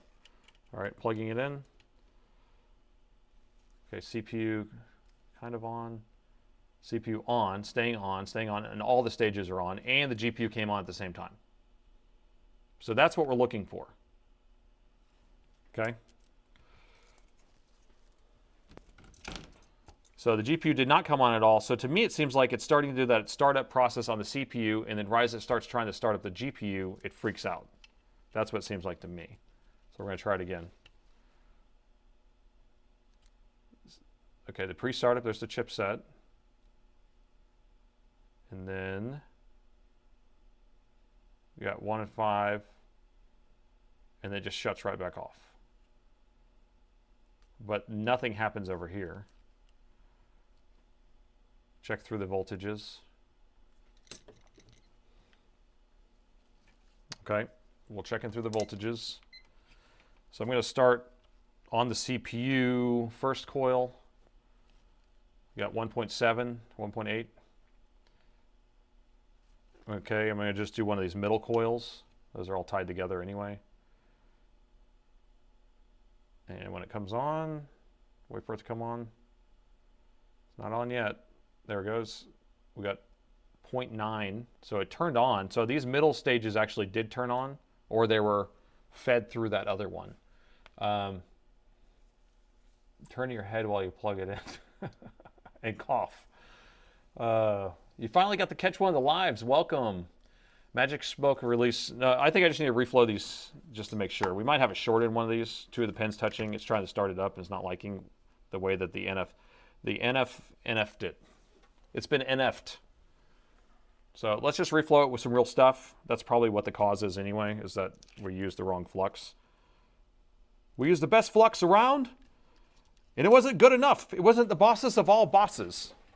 The biggest of bosses of all the bosses. So I'm just going to reflow it real quick. Test for shorts. I mean, we could... There's no short on the main power rail. If the 3 volt and 5 volts weren't working, then we wouldn't have gotten the board to come on. And then the 1.2, or I guess we could check. The chipset was definitely coming on. We saw that light up. The chipset's right here. We saw that light up. And then the last one would have been RAM, which I don't know where the RAM is. Oh, the RAM is... This is DDR5, so it's going to be a 5 volt of some sort. It might be using the main 5 volt for it. Let's just, like I said, we need to reflow this because of the funky soldering job that was given to me because of the flux we just threw away.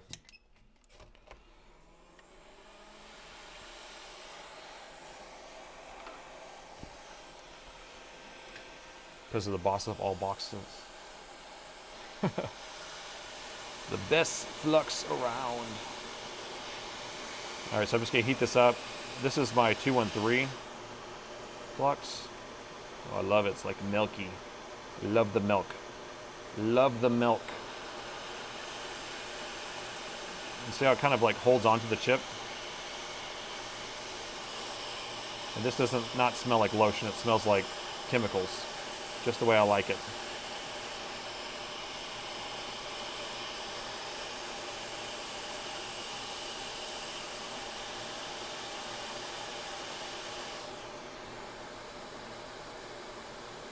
And you see how much smoother the actual solder looks now? The bubbles don't look all weird shaped. They're actually this like smooth bubbles out the side. All the pins look good. Like nothing happened.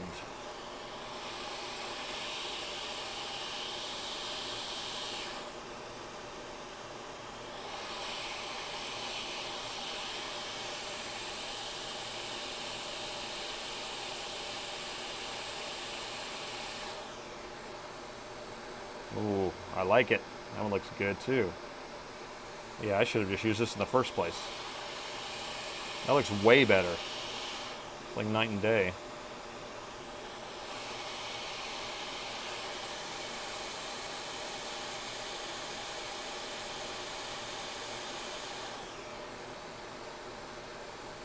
I mean, look how smooth all that solder is. I mean, that ball even came out nice and smooth too. That's the boss of all bosses.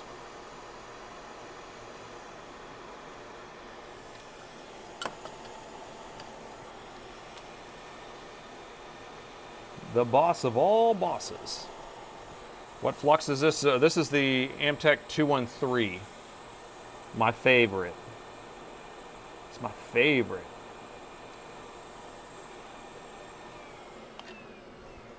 And it's actually way easier to clean up too.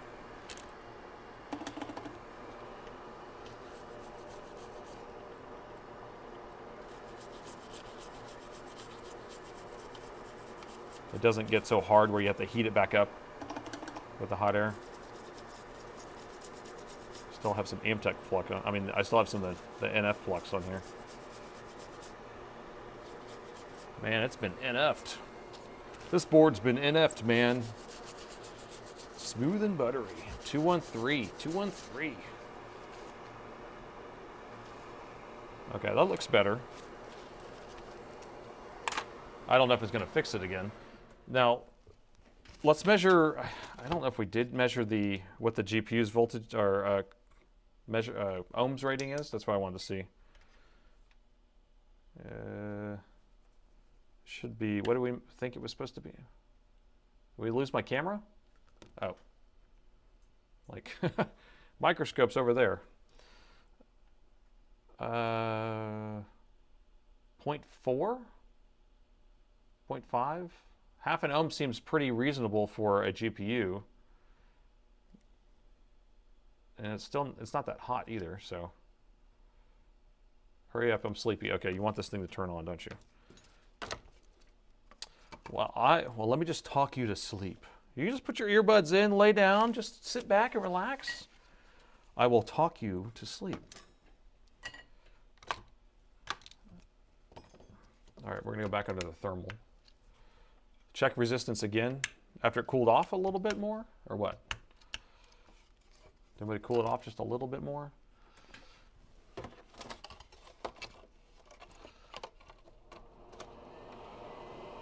Hello from Argentina. Soren uses whatever flux he finds, yeah.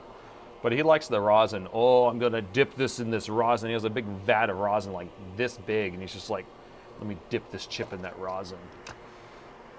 Yeah. I'll be the Jeff Goldblum lullaby. I still haven't looked up any Jeff Goldblum quotes. I need to do that.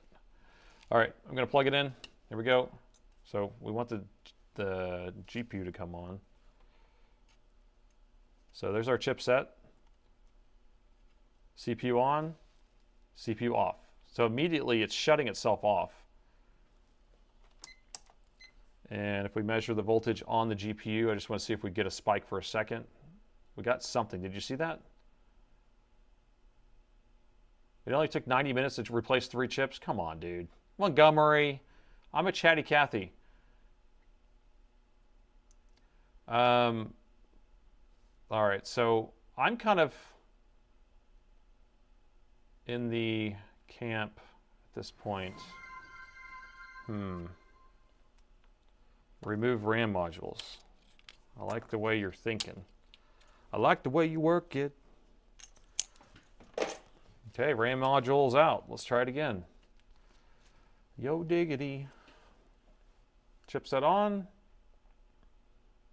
0.8, and it shuts off. Like right as it shuts off, I don't like that. It's like it's detecting something it doesn't like. I'm gonna use the port on the other side just to be extra diligent here.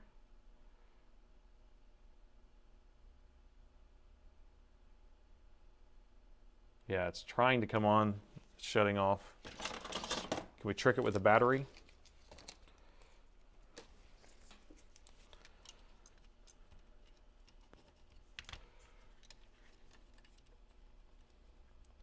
Like I'm inclined to actually take those 3 MOSFETs back off and see if the board starts.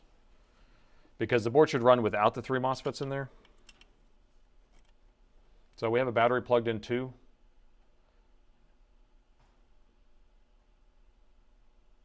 And it's staying on. It's staying on now. Okay, let me unplug this. Okay, it's staying on. The CPU wasn't getting hot enough for thermal shutdown because I had my finger on it. I know that for sure. These do get pretty hot, but it's only an i7. Well, I guess it's 13700, but I still had my finger on it, and it stayed on just now with the battery. So if I do this again with my finger on here, look, Mommy, my finger's purple. Yeah, see, right as it starts soldering. Soldering and unsoldering is art. Thanks for the donation. Thanks for the donation. Somebody said something up here. Remove RAM modules. Okay, fuse, GPU open, no. GPU voltage, nope. Invalid flux detect. Yes, it's definitely that. Oh. Inject voltage again, see if we have another bad cap. So there's the main power rail is not shorted, so I don't know where to inject voltage would be the question. There's no CPU, it's broken. How's everything going today? Midwest, how you doing? So let me, your scientists, okay, so here's a Jeff Goldblum quote. Your scientists were so preoccupied with whether or not they could, the chat moves, they stopped to think that the NRF instead of scientists. Is that from The Fly? What is that from? I need to actually look at some quotes because I want to do some quotes because I keep getting this comment that I sound like Jeff Goldblum. So I really need to get it down.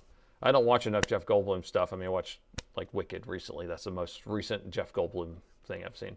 I think the GPU is fried. That's my guess. I think taking the 3 MOSFETs off of there. Jurassic Park. Okay, that's a good point. Man, you guys nailed it. Look how many people wrote Jurassic Park that fast. That's crazy. So if we want this to work, most likely we got to take all these off. I'm going to put the heatsink on real quick. I want to plug in a screen. I just want to see if we do get a Dell screen with the batteries in there real quick. Real quick. You know how I do everything really quick, right?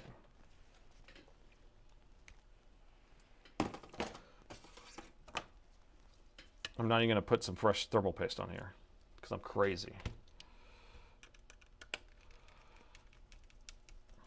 Oppenheimer, that was a great movie.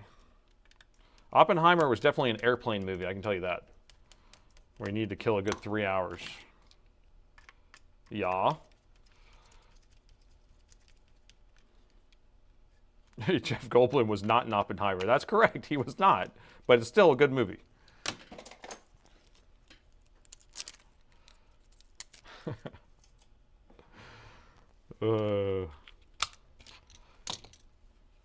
Somebody, what was it? I think one of my technicians who was like, yeah, I had a choice between seeing Oppenheimer or Barbie. I was like, those are totally different movies, buddy. Those are totally different movies. Because when that was the war, right? Which movie was going to win? Dragon Ball Z, I've never seen any of that stuff. I'm not a... That's a Pokemon thing, right? Or is that a video game thing? I don't know. I think I'm too old for that. I'm old. I'm just too old. It was good, but overrated. Yeah, like I said, it's a really good airplane movie. So if you're on an airplane, press play because you're in that tin can for 3 hours, 4 hours.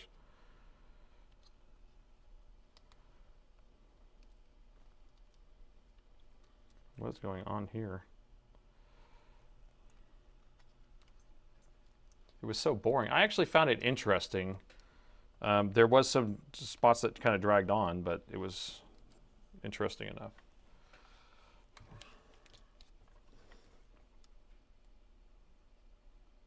This thing's all whacked out, yo. It's like because this thing's crooked, I can't line this thing up properly. What to do? Yeah, we just won't use this thing.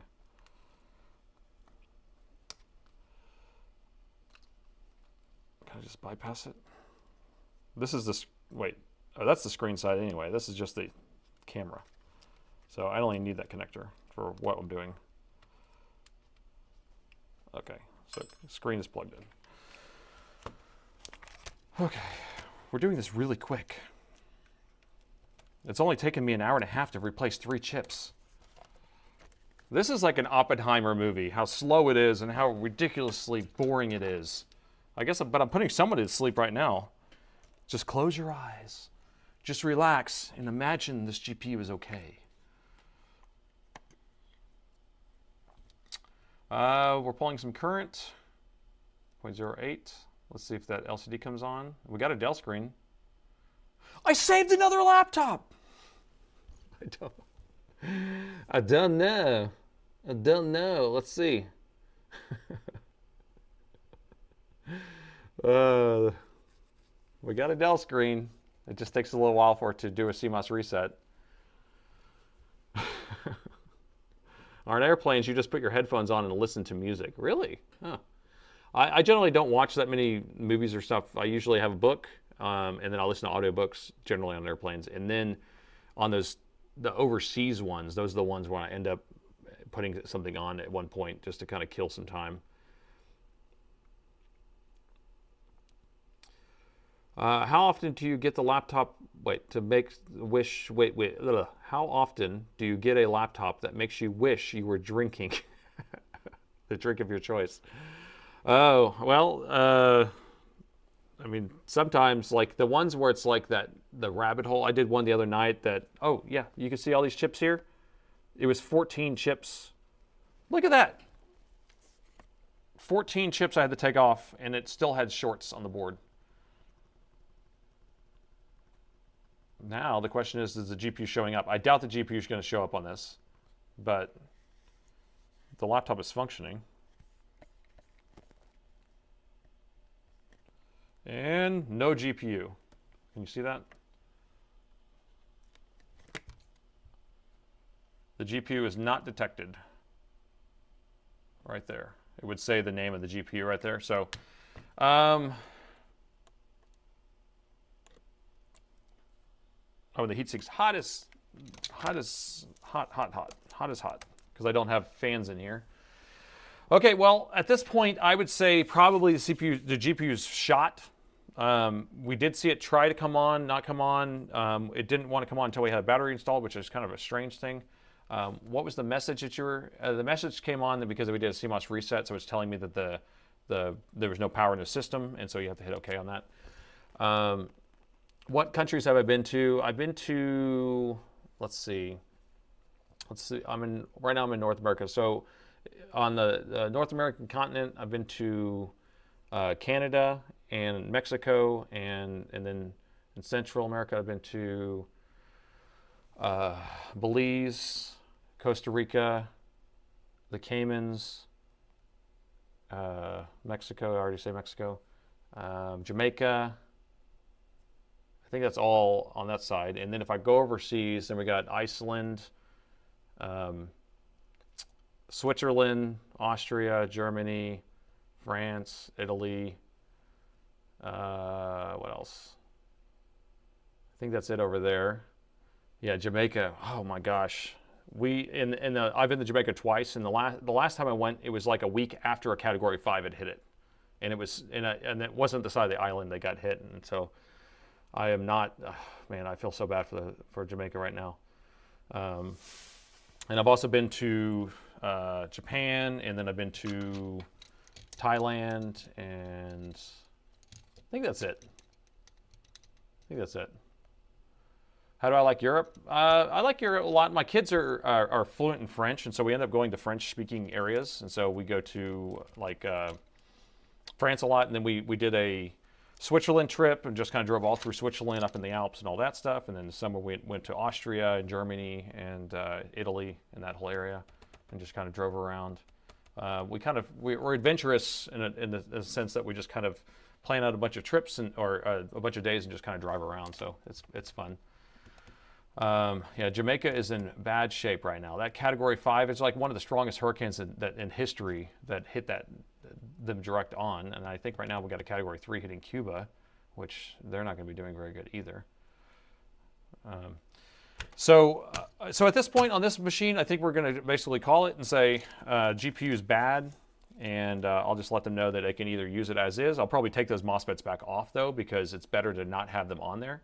If you want me to, we can look around and see if we can investigate more, but the fact that we had two MOSFETs that were pretty damaged and sending voltage straight to the GPU probably means that GPU is bad, and probably not a good idea to just try to have it using it or whatever. So Australia, I have not been to Australia or New Zealand or any of that area, so I will get there eventually. That is on our list, doing the Southern Hemisphere, because I do astronomy, or I'd done tons of astronomy, and seeing the southern sky would be great. So something I'd like. So it's to travel. No, I get points. So every single trip I've been on, it's all been paid for by points. So they've been just credit card points. So I've actually never paid for an airplane ticket ever, which I think is kind of funny. But we just, I buy all the parts and I buy everything on credit cards, and it earns points, and then I use those points to buy our tickets and our hotel and rental car and everything. Kenya is actually on our list. Actually, one of my employees here, she lived in Kenya until she was 10 years old, and so she's kind of talked about it a lot, and I'm very interested in going to Kenya. Norway would be nice, yeah. We've talked about going, we want to see Northern Lights at some point, so we were hoping to see it when we were in Iceland, but we went during the summer, so that didn't work out. I've been to the Bahamas, yeah, that's right, on a cruise, Disney cruise. Queensland would be nice. What credit card? I used the American Express Delta Sky Miles card, so it's the Platinum American Express, and then I just got the American Express Gold card, and that's getting a bunch more points. So, going to use the Black Flux, Black Horse Flux. So I have the Black Horse Flux here. I don't have a plunger, but we could try to squeeze some stuff out. I ordered the plunger; should be here tomorrow. That will hooks in here. But I'm definitely interested in using this. Do we need a poll to kind of say move on? I think we need to move on, right? I was going to use this on Sunday stream to do the CPU, and I'll have the actual correct holder is kind of what my plan was. But I'm going to move on. Yep, okay. Since it took an hour and a half, hour and 45 minutes to do 3 chips, Montgomery. And so the next one was the G series, is that right?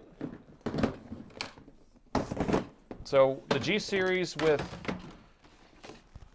it's a beautiful, beautiful, actually let me clean my counter off. You know how I don't like it messy. Clean this up. It's 1:45. Okay, it's 1:45 in the morning. You need to move on. Quick, move on. Okay, this one should be interesting. The note does say that it shorts the AC adapter, so we have a direct short on the main power rail. The main issue with these machines, this is a gaming machine. I'm going to try to multitask because we got people in bed and they need to sleep. I don't want to keep their bedtime getting shifted later and later because I'm slow and I like to chat.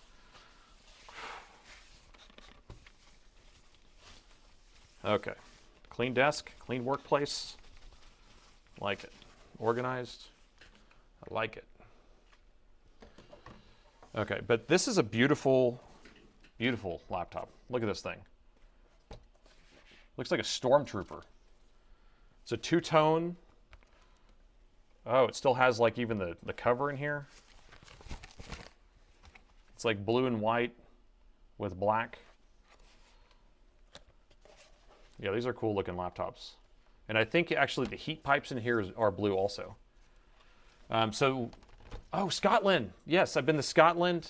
No, I haven't been to Scotland. I've been to Ireland and I've been to England. I went to Ireland one year and went to England another year. I forgot about that. Thank you for reminding me. I haven't been to Morocco. I think we're doing a Spain trip coming up. There is a total solar eclipse in 26 or 27. And so I'm going to go to that. So the next laptop here is a new day, new laptop to repair, and this time we have a G Series 3500. This came in actually express, so this one, the customer needs this thing fixed fast, and so we moved it to the front of the line, and we're going to work on it in front of you.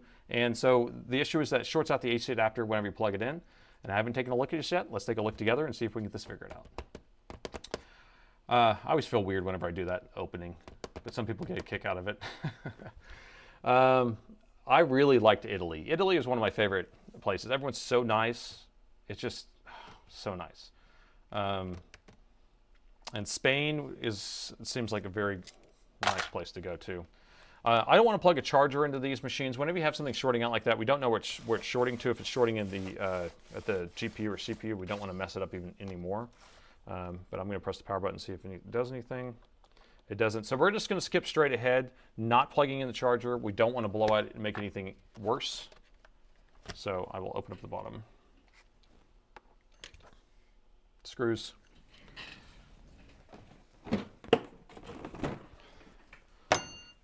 So I got 2 bowls here, thanks to Daryl. You love the intro. All right.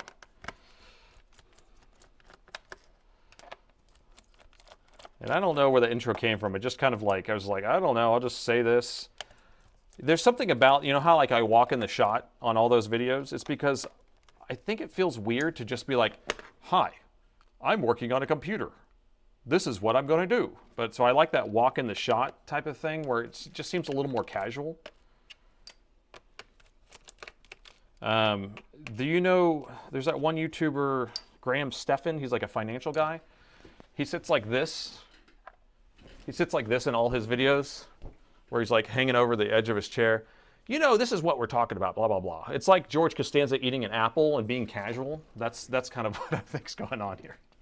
Is you want it to seem like you're in a comfortable like situation, or you know, it's not, you're not feeling totally like, oh, Darren, you know what I'm talking about, right? It's like, you know, if you're talking to someone on the phone and you're eating an apple, it's casual. Yeah, power position. There you go. That's what it is. So anyway, the walk in the shot thing, it just kind of makes it more, you know, where it's like, this is what's going on, and it just seems less, you know, tense, I guess. And another thing I do is I speak to the camera. I speak to you directly. That's the other thing. I want to connect with each one of you guys out there. One thing I noticed today, and I don't know, I hate bringing up this type of stuff all the time, but I was watching Northridge Fix's video today. He doesn't look at the camera. So next time you watch one of his videos, he doesn't look at the camera. He's always looking like this, and he's talking like that, like down somewhere over there. So he must have a screen down there, but he doesn't look into your eyes.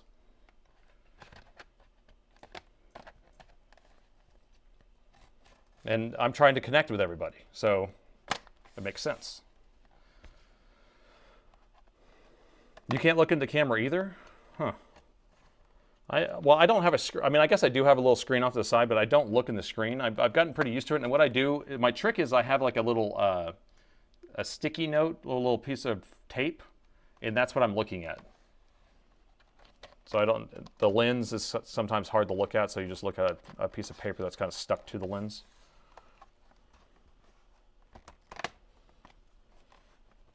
Pop quiz. Nathan, you like Seinfeld. What's strange about Elaine's boss eating candy bars? And what candy bar does he eat? So he likes to eat candy bars with a knife and a fork, and he likes to eat Snickers. Give me another one. Give me another one. All right, and the bottom is off. All right, let's take a quick look around. We have the main battery. It is a Dell OEM. Definitely is an OEM. That's a sticker there. This one actually has a real CMOS battery. You haven't seen those in a long time. This is a CR2032. This one has two NVMe slots. It has a 2230 populated. There's the Wi-Fi card. This one I thought it did have the blue pipes, but it doesn't. So it's just the regular black ones. Fans are a little bit dirty, not too bad.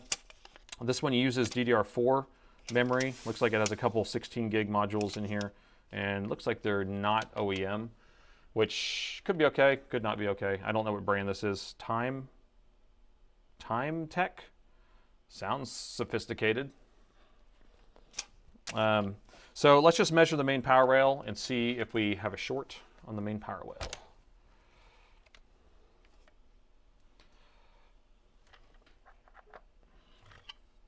So here's going to be where our input jack plugs in. And I haven't worked on one of these in a long time. I don't work at very many G series. People tend to send them in for some reason. Or maybe they just don't break as much. I don't know. That can't be the case. All right, so the jack plugs in here. And you know the routine. If I measure on the jack itself, it's not going to be shorted. Although I did have one recently that was shorted on the jack itself. Let me find a good ground. Okay, so I don't know which side's positive, which side's negative. I'm just going to figure it out. So these are all measuring shorted, and these are not. So I'm going to assume that these are ground, these 4 pins, 1, 2, 3, 4. Then we have this pin that's not attached to anything, and this pin that's not attached to anything. This one actually looks like it is probably the PSID pin, which is a communication line between the charger and the motherboard. And then this side's going to be the positive 20 volts, and we're not seeing any short there. So that's normal. The short is never jacked. Wait, the jack is never shorted. I've only had it happen one time where we did have MOSFETs shorted all the way to it. So what's actually happening here is we have our protection circuit. It's a pair of MOSFETs. This one only has 2 MOSFETs. So we'll have the voltage 20 volts come out of here. If you can kind of see the trace here, it comes over and goes through these 3 pins on this MOSFET, and this is the gate right here. So that turns on and off this MOSFET, and that's going to allow the voltage to flow through here. And then if you follow it, that comes out of here, goes into this one, and then it comes out of these 3 pins and goes through our current sense resistor, and then our current sense resistor, it goes to our main power rail right here. Okay, so that's our order of operation. And so if we measure, we should not have a short going into this MOSFET, because we already measured that. We should not have a short going out of this MOSFET. We should not have a short here, but most likely we have a short right here. And we do. Now, depending upon what this value is what's shorted. So we're at 1.16, and we'll probably start having people yelling out things like, what? I don't know. It's kind of a weird value. Because it's like, it's a little bit higher than you would have for a GPU. It's a little bit lower than you would have for a CPU. We got a VR MOSFET. Yeah, we got a CPU. I mean, probably one of those 2 things. Can we take the fan? Ooh, this setup, you can take this off. Ooh, I like it. I like it. I had the battery plugged in, by the way. We usually shouldn't measure that with the battery plugged in.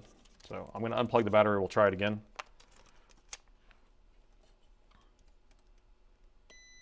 Still shorted. Same value. 1.06. 1.06. Not a full short. Memory short? Yeah, maybe. So we can go around and start poking all these coils, output coils. We can also pull the CPU heatsink off, which is what I think I want to do. But what I was happy about is you can actually unplug the fans and unscrew the heatsink without taking the motherboard out. What in the wild world of sports? How is that possible?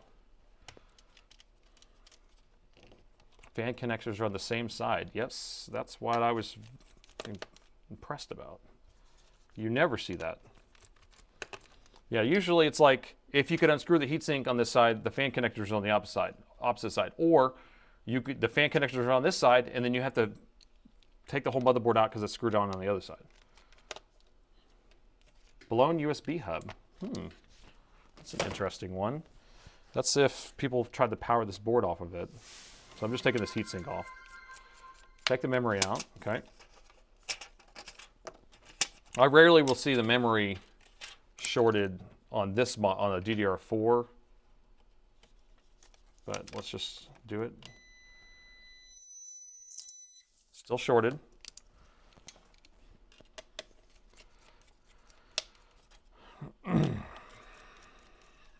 Time Tech, the best memory around. It's the best of the best. It's the biggest of all bosses of memory. It's the Time Tech memory, of course. And you don't have to think about it, because he's already done all the experimentation, and he's bought the best of the best. Time Tech. And we have to check the flux capacitor after this. When you put your laptop away for a month or years, it is good to discharge the battery and remove it from the battery. No, so just the battery needs to be at 60% charged. So that's storage voltage. So if I'm going to put a battery on the shelf for sale, we charge it between 30 and 60%. So the Soren is the boss of all bosses. Yes. So 30 to 60%. So storage voltage, when we get it from Dell, it's 55%. Or whenever you get a board from Dell that is doesn't have an ownership date set, it charges the battery to 55%. So 55% is the absolute sweet spot. Usually what we do is right around like 30 to 50%, 30 to 60%.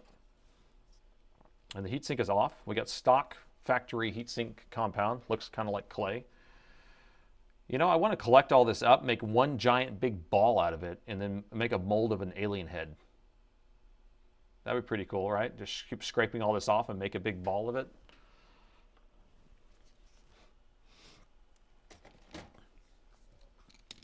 Has Soren ever commented on one of my videos? I don't think so. Maybe one time, but he doesn't seem very active when it comes to that.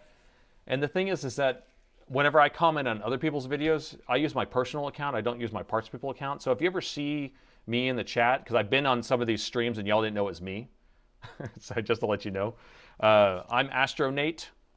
That's what you'll see, or you'll see Ndizzy. Those are the other two. So Astronate or Ndizzy is my handle for my personal account.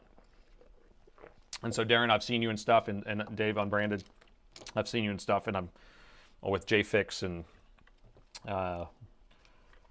Swindon. We were on that stream the other night, but you didn't know, or a day. All right, what am I doing? I'm measuring. I'm measuring.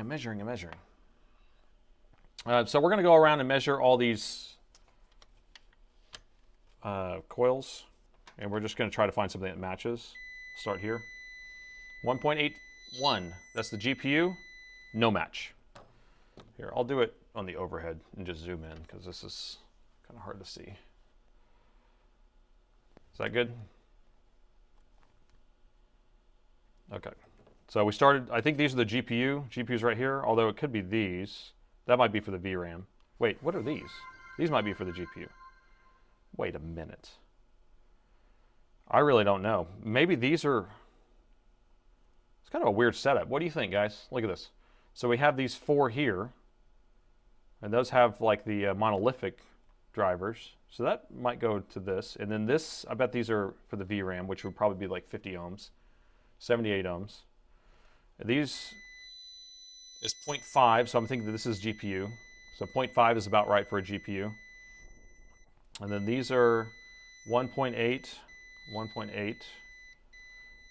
And then these are 2.0, 2.0, 2.0. Okay, so all those are together, and these two are together. There might be stage 1, stage 2. And then that's the 7 ohms. Nothing's matching so far. Chipset? Chipset's at 100 ohms. Okay. Where's our 3 volt and 5 volt? If we have 1 ohm, 1 ohm, that's a lot. You still think it's a CPU? It's 1 ohm, not 1.8, right? So it doesn't match this. So this is 1. Oh wait, that's 1 ohm. Oh, but you're saying this is 1.8, right? Oh, that matches. How did I miss that? That's 1 ohm, and that's 1 ohm. Okay, it's going to be over here. Oh, that's why. There's 2 of them. Okay, so this one right here measures at 1.8. And this one measures at 1.0. I think my battery on my meter is getting low, and so my measurements aren't getting right. So why is this one high? I don't know, but this one goes with that. And these guys are on its own. Those are all together.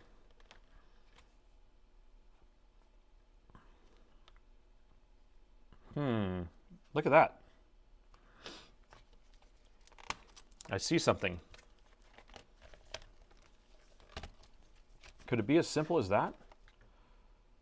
Okay, tell me if you spot it. Let me see if I can. I'm going to zoom in a second, but I don't know if you can spot it from there. Do you see it, Rocket? It's funny because it could just be that. Yeah, look at that solder ball. Do you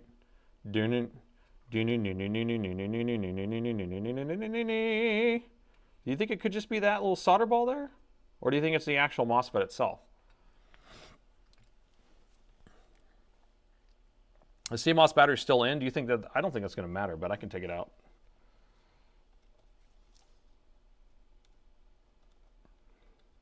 How many people have broken this little holder for the CMOS battery in the world? Come on, get out of there. There we go. Okay, CMOS battery is out. All right, so do you think I should just pop this off? Pop that out of there? Boop. I almost want to do it while I'm measuring. So I'm going to put it in ohms mode so it doesn't sit there and beep in our ears. Ah, shoot. I don't know if I like these probes. The wires are all weird. They're not like the right length for me. But they're shorter, so it should be better. Okay, so I'm measuring. Okay, I'm measuring. Sorry. Okay, measuring main power rail. Okay, ready? All right, so I'm measuring main power rail, and now we're going to pop this thing out of here and see if it changes. 3, 2, 1. It didn't change. I really thought that was going to be it. I mean, it probably blew this chip out. That's probably what it did. We can kind of see a little bit of char action.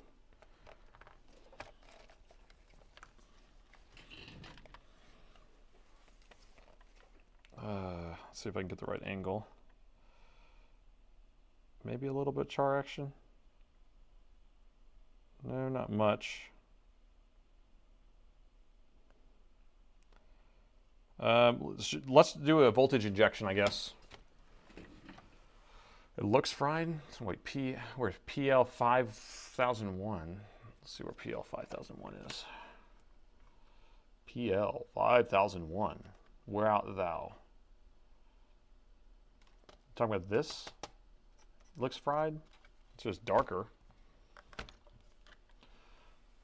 It gets a little darker with age. Although that's a different number, and so a lot of times they'll be just different colors from that.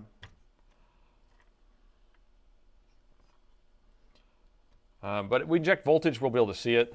That ball was calibrating it, right? It's a properly calibrated solder ball. Where did that ball come from is the question, right? I don't know. I think we're going to have to inject some voltage, man. I think we're going to have to do it, man.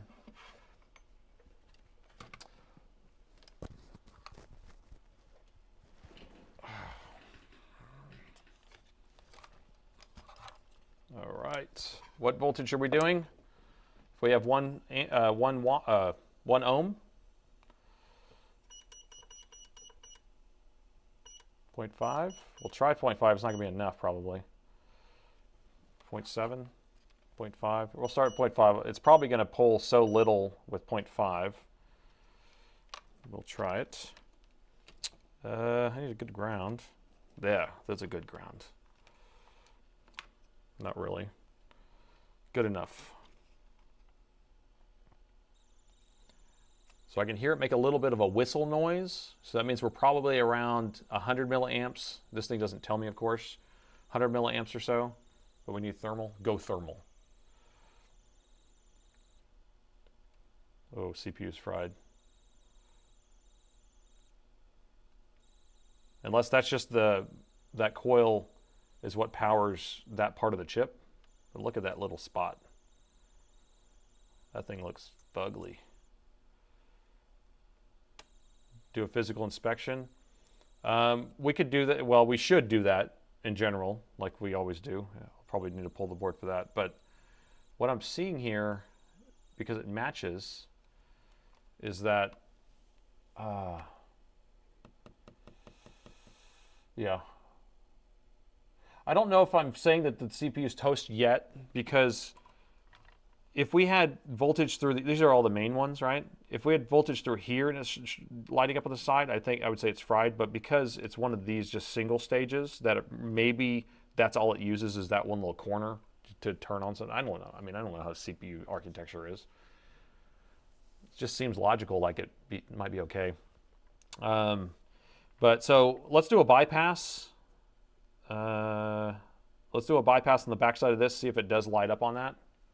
Right? I just want to see if that MOSFET is shorted. I took away the protective ball. All right, so we're going to do a bypass. And I'm just going to do the output and main power rail. Yeah, so you can see that MOSFET's fried. So we could be okay, because maybe that MOSFET is sending the voltage up here and going in there. We could grab a donor board and see what that value is supposed to be, because right now we're at 1 ohm. That does seem low for a CPU. So let me grab a donor board. That's assuming I have one. Do I have one? Of course I have one. Of course. Of course I have one. I got everything. I got every board there is. Look at this brand new board. One of these will look kind of close. Nope, wrong setup, wrong setup, wrong setup. Okay, so I need a newer version. Is it one of these? Yes, it's one of these. This style. This style, of course. All right. All right, so chipsets here, batteries there.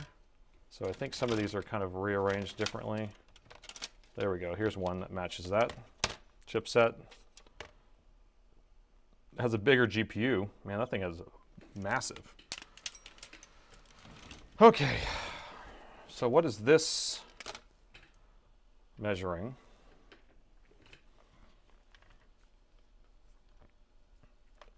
Who needs board view or schematics when you can just measure another board? Oh, that CPU's toast. Do you see that? We're measuring 17 ohms on this one. Woo! 17 ohms. Yeah, that's sad. So for everyone, just so we can kind of are on the same page here. So the CPU is set up to be powered by multiple different stages, okay? So if we look here, we have our main stages. This is where it's going to be most of the power is going to be coming into the CPU and running it. And so those are the ones that usually go out when we have things go out. Then you'll sometimes have, or you always have these other power stages that are kind of lower wattage. And so those are going to have higher resistance. And this one is measuring 1 ohm to the CPU to ground, okay? But when we measure our test board, it's actually measuring like 17 ohms, which means that it has to be shorted internally through the CPU. So the CPU has to be fried. So this MOSFET right here is supposed to be pulsing. It's taking the 20 volts and producing whatever voltage it wants, 0.7 or 1 volt or whatever it is. But it's shorted right now as a wire. So every time you plug in the charger, it's sending the 20 volts straight through this chip, through this coil, and then through the CPU in that one little area that we were seeing light up. And so we can inject it one more time. And we'll go up just a little bit higher on our voltage just because we know that this thing's screwed. And then we can see it light up a little bit more. But it should be not lighting up like that. Like that.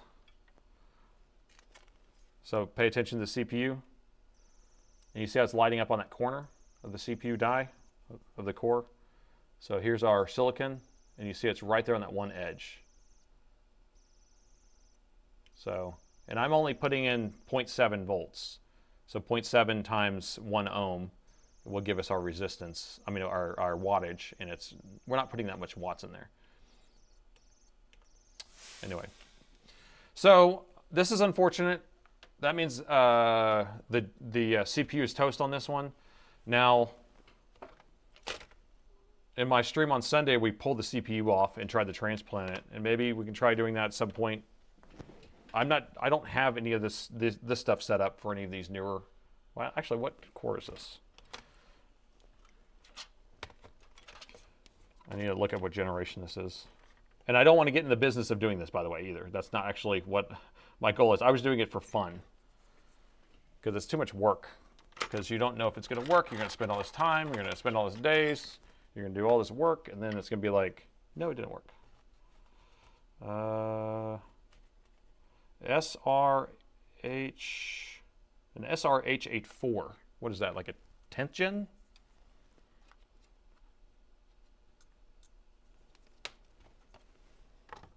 Because I would have to get like a stencil and all that stuff with that.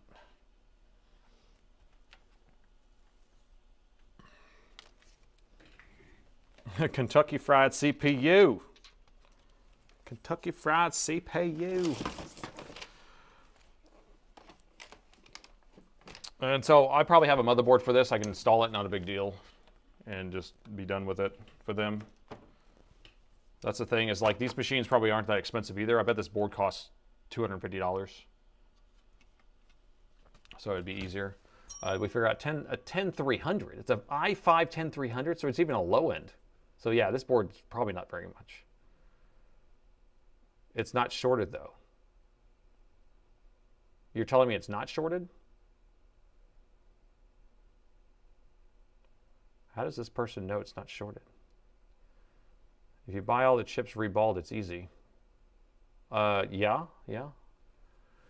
Definitely not worth the replacement. I mean, but my board repair is $250. So even if I was able to fix this, then $250. But if the boards cost like $200, you know, it's not even worth fixing. I didn't know it was an i5. Ugh. The best screwdriver for laptops is a screwdriver with a Lang shaft and a small hurdle screwdriver shaft. Really? Someone needs to send me one of those because I've never tried one of those. Responding to someone who wanted voltage injector as a board. Okay, gotcha. Now we could pull that MOSFET off and replace it, but that's not going to change anything because we know that it's shorted through that. It's not going to change the value. That's why I was trying to explain that the CPU was shorted. We have time for another repair though. Orange light of death. We can do 3. We can do 3. The best screwdriver is the best magnet. I just use these cheap ones here. And then I magnetize them. But at some point I need to get some fancy stuff. The ohms is way too low. How did the stencil go the other day? It went. It took 3 hours to reball the CPU, but it does look good. This is what we're going to install next Sunday if you show up. We're going to install it, whether it's going to work. Oh, and I guess I can show you, give you a preview too of what I figured out. But so here's our CPU that we pulled off, and there's our reballed. Looks good.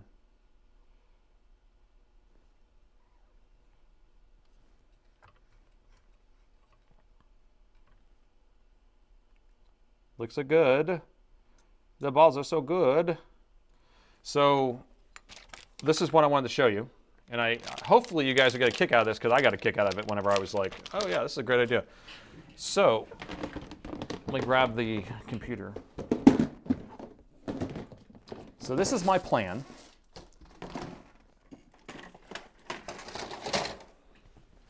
This is a repair that the customer scrapped in April because it had a bad CPU. So the board had a blown MOSFET, and then I determined that the CPU was actually shorted out. It's the same CPU as that one. So this machine was scrapped. It's been sitting in a bin. I haven't taken it apart and got rid of all the parts yet. And so my idea was to install the CPU on this one and see if we fix it and send it back to the guy and surprise him. I don't know. It'd be something cool to do if it works.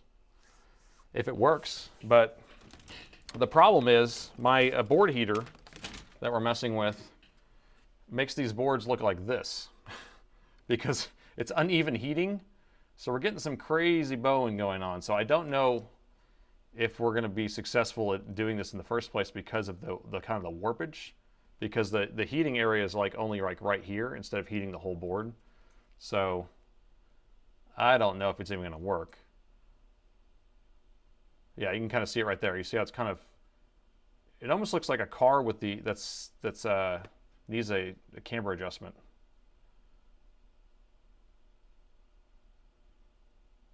So anyway, but that'd be kind of cool idea. And the last laptop on the agenda goes by the name of 9710. And you guys have seen these 9710s with the orange light of death before because it's usually customer inflicted.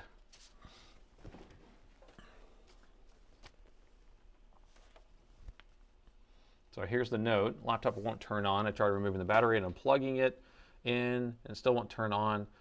It provides a diagnosis issue with blinking lights. It doesn't have a diagnosis light either. And every time you press the power button, orange lights comes on as long as you're touching it. So the fans were a bit clogged.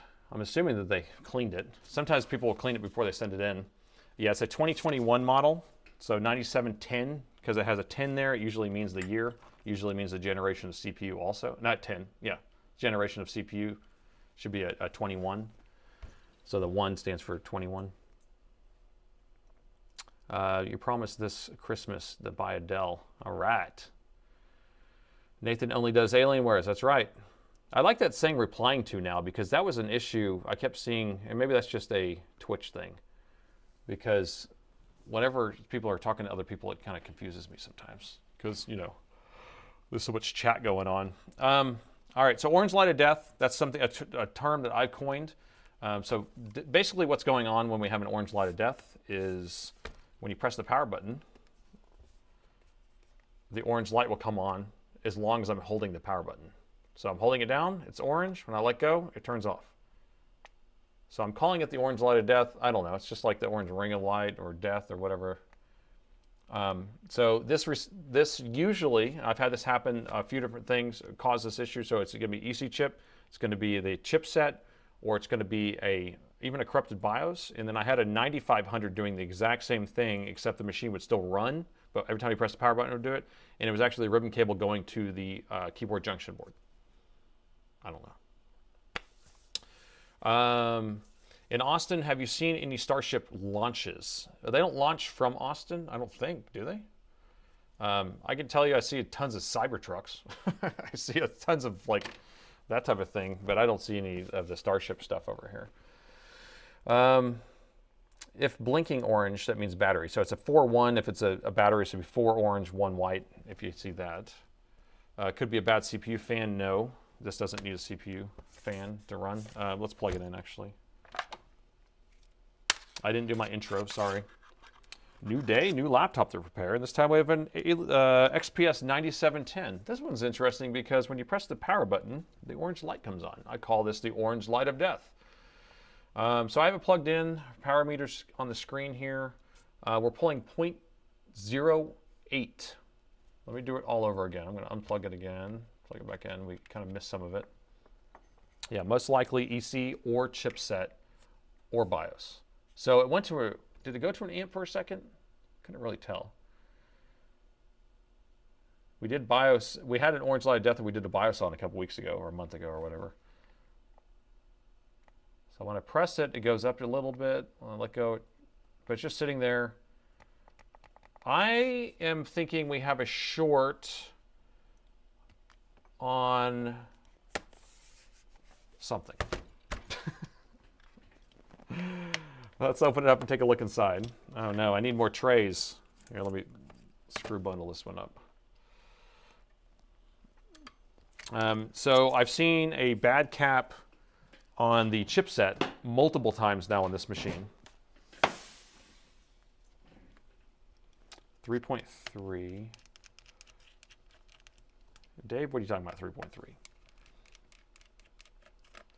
Short on something is very clear. That's right, because it's the boss of all bosses.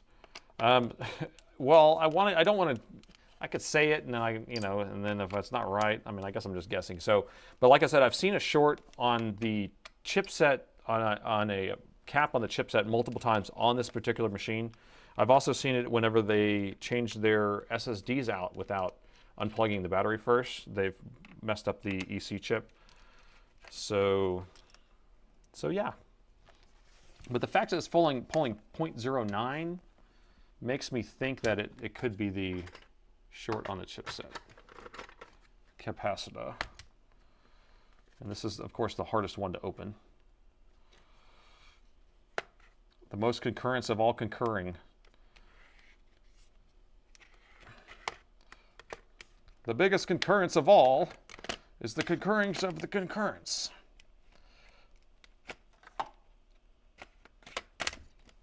Hello. The Rick has arrived. Hello. The SATA is not hot swappable. Yeah, and this machine is real. Oh, what the what?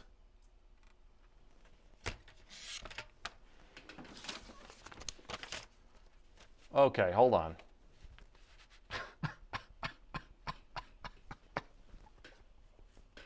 I don't even know what the hell I just saw. God darn. Okay, so where's my pen here? Where's my pen? My pen, I need my pen. Okay, so this area right here is an understatement. Okay? Okay? I don't know what the...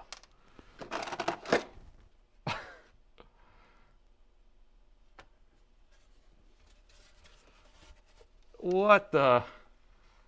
It doesn't even look as bad on the camera. It looks messed up here. This is thick. Like, I don't know how you can get it that thick. And what if he opened it up and saw that it was like that? Yeah, they're a bit clogged. Yeah. Is this customer here? What's his name? Let me see if he's in the chat. David, are you here? David, are you in the chat right now? Is this your 9710? You got to tell us where you keep this thing. That's crazy. I want to see what it looks like on the fins itself once we get the fans out. Wow, okay. Yeah, I need a mask at this point, right? Okay, so this design right here, this is the design that has been damaged by a lot of people. It's reoccurring. I see it all the time now. So here's the main battery, right? And the main battery actually installs over these NVMe slots. There's looks like there's a NVMe here. This one's not populated, but it bolts on top of it. So you can kind of see some screws here that goes on top of it. And the only way to get these out is to kind of shimmy them out from underneath here, or you take the battery out first, which is the smartest thing to do. And all you need to do is unplug this before you even mess with it. You just do that and you're fine. But most people don't do that. And they just say, okay, well, we're going to go ahead and take this out of here. And mind me, I have it unplugged. But I'm going to show you how to shimmy it out of here. And so this is what they do. They're like, okay, well, we're going to take this like that. And we're just going to slide it out. And then they short out. There's the chipset right there. And there's also a lot of 13 volt or 12.6 volt stuff here. So I have to kind of lift the battery up here. And if you get it at any angle, sparks. I've seen all this stuff blown out here. I've seen the chipset blown out. I've seen the EC chip blown out from touching it like that. So really the right thing to do would be to take the battery out when you work on this. Oh my gosh, it's coming out. So this design of this fan actually blows at the NVMe's also because there's an opening in the back. Well, let's take a look in this opening. Do we need more exposure here? Ooh-wee. What's up with that? What's up with that? Oh. I said, what's up with that? What's up with that? We need to collect all of this and send it over to Andy over there at Salem Techsperts. The old gooch collector. We'll get a big pile and we'll send it over to him. Oh yeah, oh yeah, oh yeah. I'm gonna take the whole battery out. That way we don't have to worry about it. No, oh my gosh, I think I need gloves too. Should I put my gloves on? Some of these screws are not regulation. This screw right here is not regulation. It doesn't fit my screwdriver. Pet hair or carpet hair? Okay, are we investigating?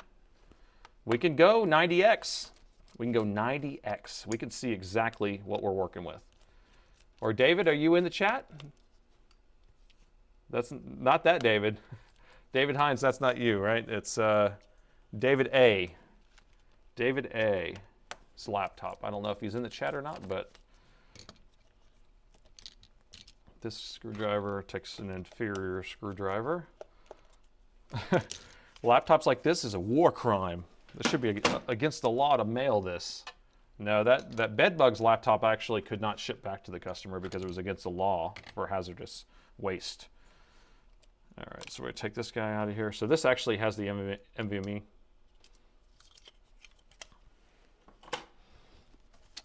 Ooh, we got more.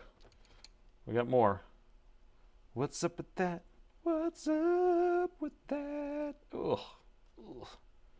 Okay, okay, we got more. We'll just put it right there. We can do an investigation in a second. The crime scene investigator. You got in a keyboard repair before. The customer, wait, it keeps moving. The keyboard was filled with old, spilled Lipton soup. Well, what flavor? I guess that's really what matters. This is holy cow tonight. Holy cow. Yeah, I'm going to get all these fans out of the way. I know we haven't even worked on what the short is yet because we're getting so distracted. And I don't have gloves on. I have a hard time working with gloves. I probably should have gloves on with all the lead I touch every single day. But, oh. Okay, gloves. The goot should be the problem, possibly, yeah. Okay. Oh. This is cringy a little bit. Okay. Like I want a mask almost. Like I could go blow it somewhere, but I have to get all this stuff out of here. It's a bit late for gloves. All right. Yeah, I don't have any masks right here. Okay. All right, here we go. Going in.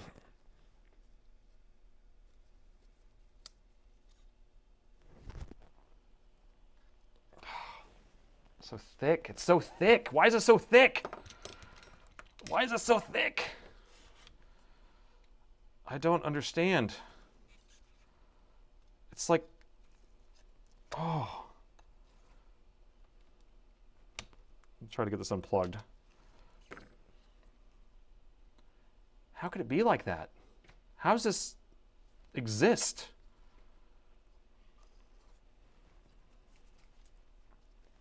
Yeah, I think we might need to replace these fans.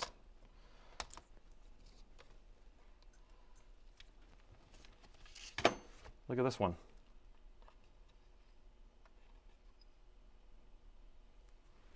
Gross. Okay. We're gonna have to go deep.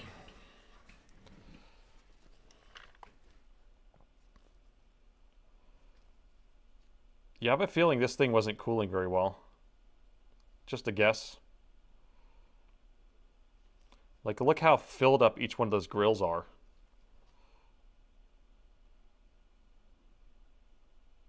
Yeah. All right, so are we going to tell me what this is made of? Who's a scientist, a fiber scientist or investigator? All right, so what do we think this is made out of?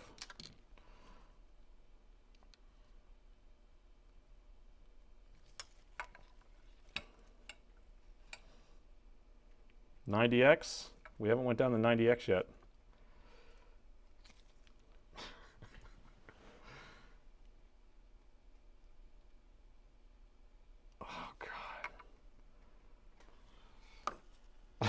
Bones and dust, carpet, hair, cat hair, yeah, food, beard hair probably, NF flux. Yeah, okay. All right, enough joshing around, enough being like this. Okay. Yes, we get the point. The fans are dirty. It's fine. I'm going to put this off to the side. I'm going to blow the heatsink out, I think, but I'm going to blow it far away from everything else.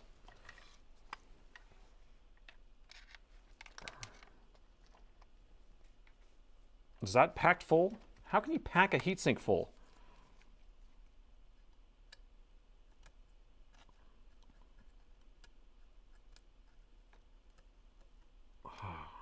Okay.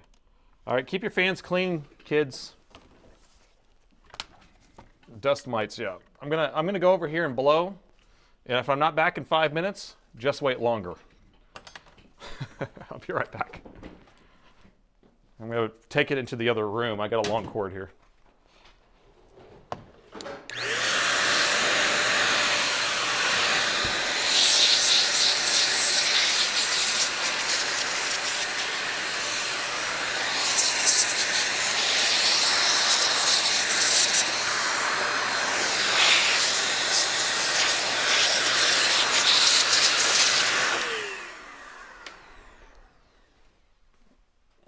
All right. Did anyone get that movie reference, by the way? If I'm not back in 5 minutes, just wait longer. Come on, people.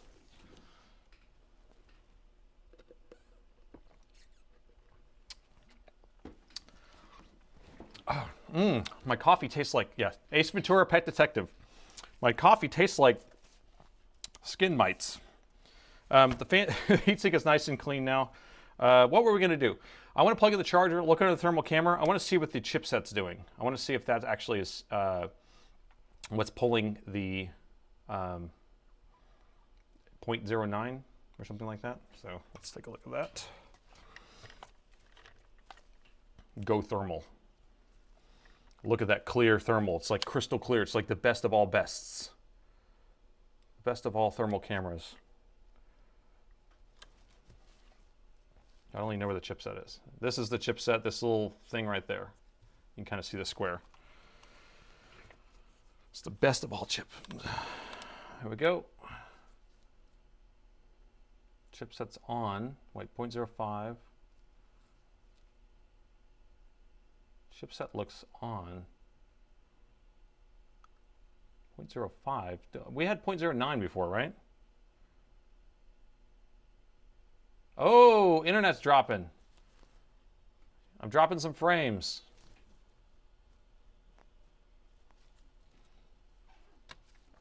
Yeah, I just dropped a bunch of, yeah, my internet's dropping bad. What the heck is going on? Bear with me. We're going to see if this thing will catch up. I just dropped 700 frames in like 2 seconds here. Dropping some more. Here we go. Sorry, guys. I'm going to wait for it. I can see it's like really bad bandwidth, like really bad. Hopefully I'm not using the Azure. Yeah, it's getting worse. Frames are dropping bad. Mr. Roboto. Mr. Roboto.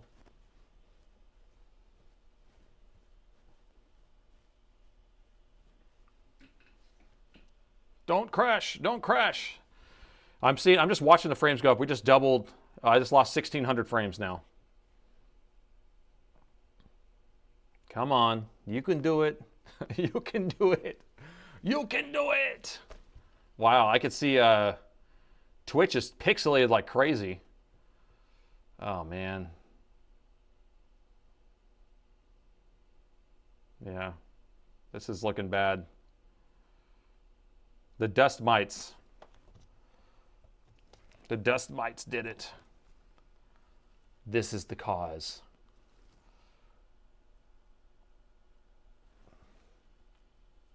Nope, it's getting worse. No, both Twitch and buffering that bad. Yeah. Oh, okay, hold on. We should be back. My bandwidth looks better now.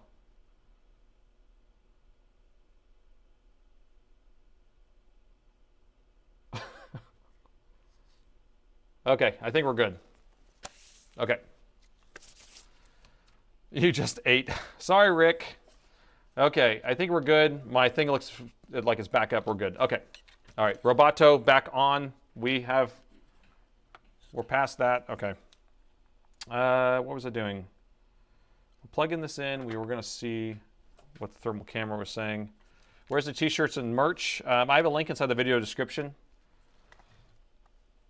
Use Spreadshop as my t-shirt on demand, test shirt on demand.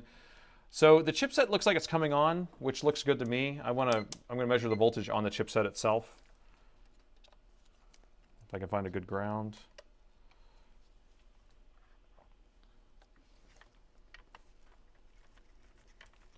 The way I measure chipsets is I'll just measure on these. Here I got 1 volt, 1 volt. Just measure a few of these. And usually it's the capacitor that's pointing at the main core that's going to be the positive side.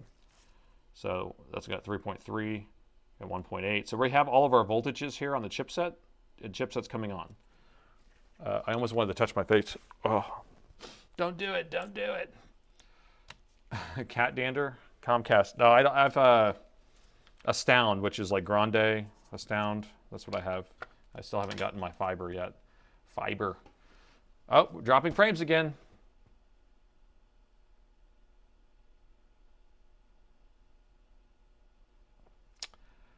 Well, what do I do?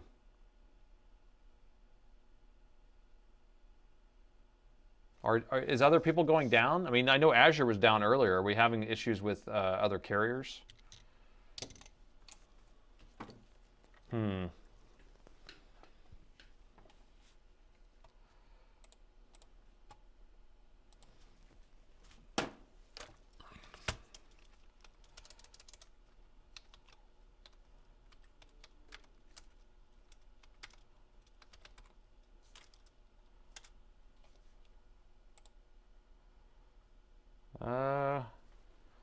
I'm not seeing a ton of reports that it's down.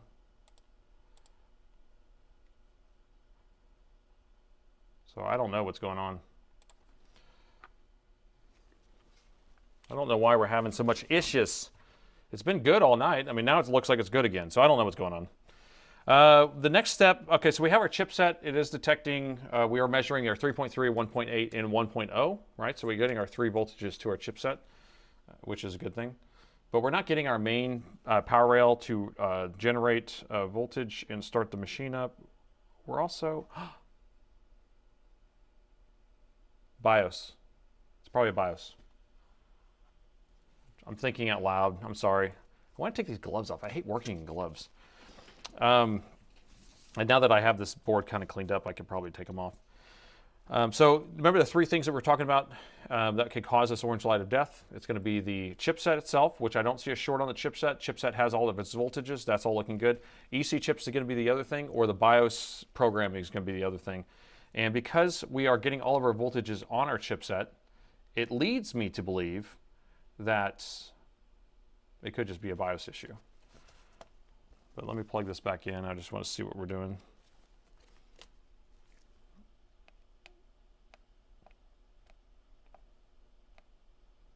So it's not trying to start. Let me pull the motherboard out because we're going to need to measure that we're getting the rest of our voltages, and then we can confirm that it is a BIOS at that point. And then we can just flash the BIOS. I have a BIOS made for this, 9710? 9710? I think I have a BIOS made for this. If I don't, then we're going to have to make one. Hooray! The poll is still up. Thank you. I wish you guys can kill that poll for me.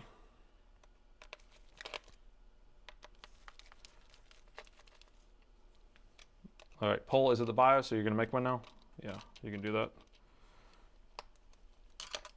I can't work in these gloves. I don't know how people can work in gloves. I just can't do it.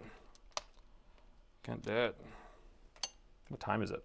8:42? We're on schedule. Oh no, which one?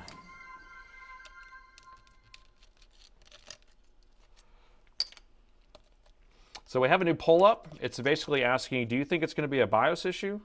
Because there's usually 3 different causes to this, and I'm thinking that we've already eliminated the other 2 just because of the voltages that we're getting on the chipset.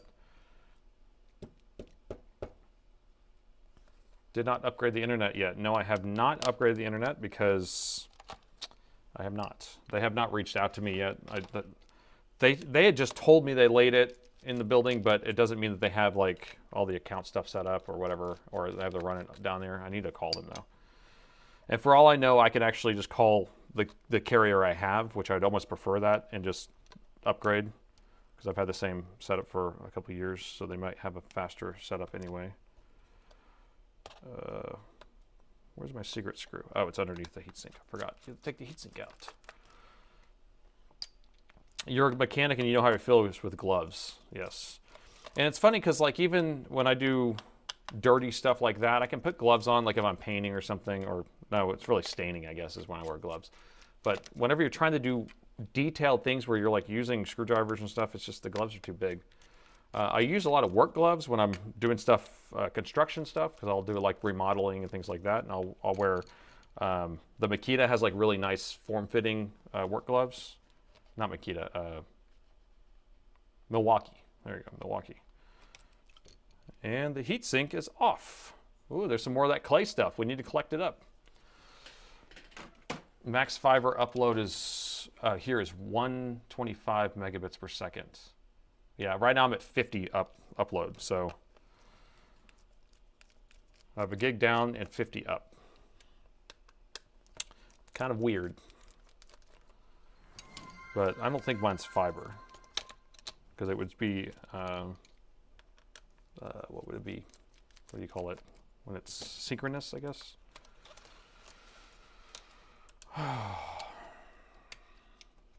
DDR4 is the machine in the machine, right? Yes, DDR4 is in here. Should we take the RAM out too? That's a smart thing to do. Let me try that. I'm gonna take the RAM out and try it one more time. Because you're so smart.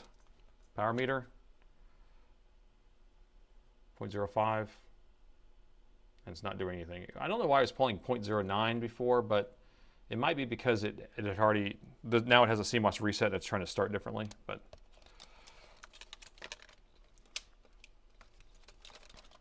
You've got a gig down and a gig up. That's what I have at home. So when I remote into work, that's what I have. All right, and the motherboard is out. And so on this machine, the BIOS chip is right here in the middle somewhere. Oh, it's right here. The BIOS chips, oh, what do we have here? Physical inspection wins again. Well, there's our sign. So where there's some, there has to be more. Ooh. So we know that we have some issue. This is the BIOS chip right next to it, right next to this setup. And so if we're having an issue, these might be our data lines, data pins. So we have, this is pin 1, 2, 3, 4. And so this looks like this is our data plus and minus probably. So there's our issue. Corrosion, yes. Is it not, can you not tell very well? Let's see. Use my polarizer here. Doesn't make it better. Let me pull the sticker off so we can take a better look. It's a corrosion to go with the clogged fans. Might as well spill something on the laptop while you're clogging up the fans. But how is there just a little drop there? Just a little drop. Let's go around the entire board. And you yell. It looks like liquid metal. It's like a white crusty substance. So I need you to yell if you see something. And I'll go slowly.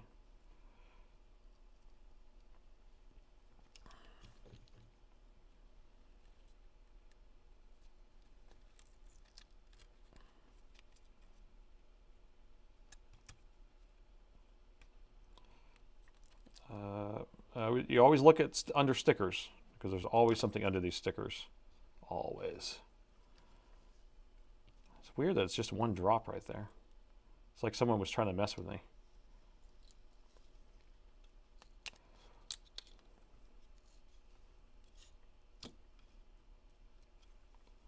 You see anything yet? Are we yelling?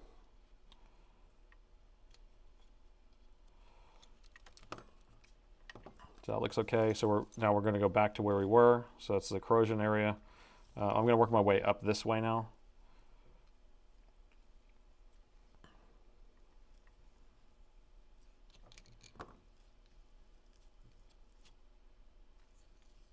That's the power management chip.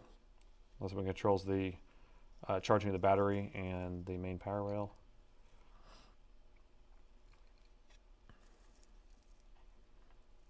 Not yelling yet.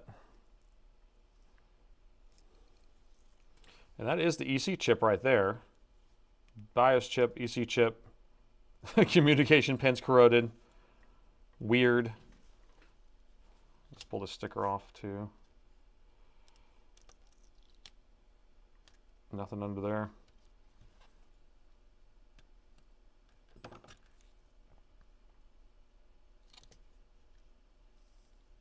That is so strange. Oh. Okay. What are you guys doing there?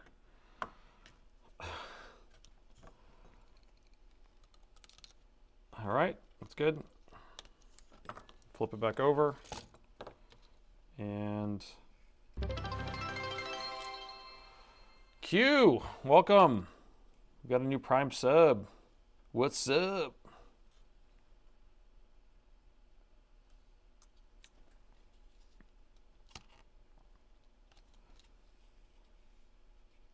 Okay, it's weird. Why would it be just one dot right there? That is the strangest thing. It's like, we're going to go ahead and just put a dot on the communication lines of your BIOS. We just want to corrode just right there only.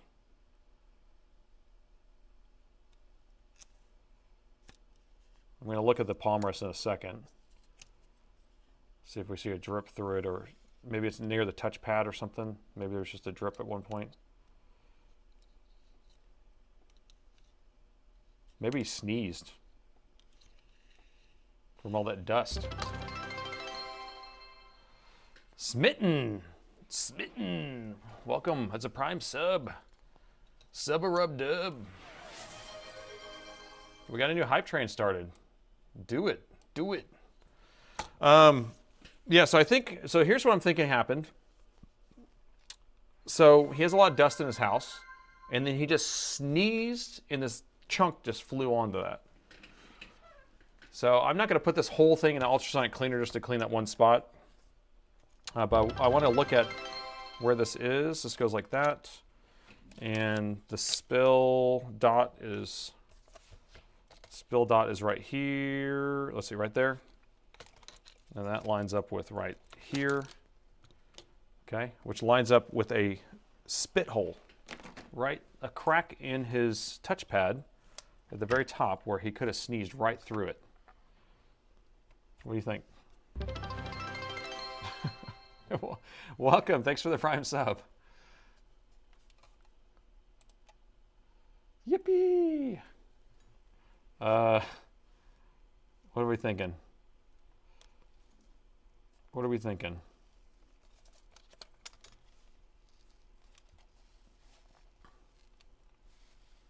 Because the crack is right here. So like that's the spacing between the touchpad. So definitely could have got something through there, a sneeze or something, or a spill.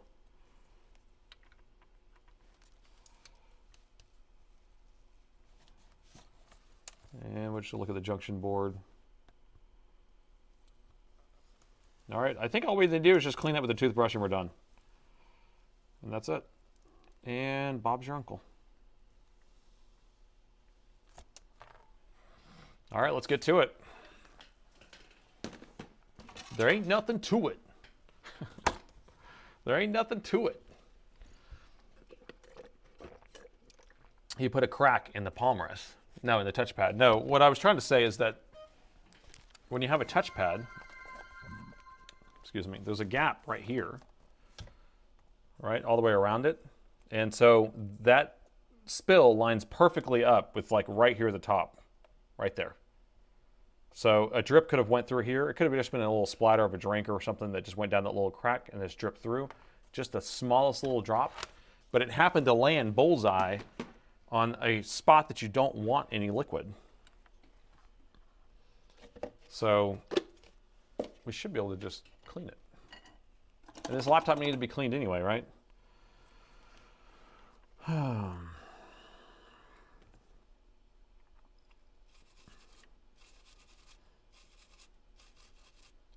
So we are cleaning this off. And we'll have to scratch it a little bit, it looks like. And I will measure some other resistors in this area on a different board to make sure we have the right measurements in this area. But the odds are it's going to be working, because that was pretty messed up.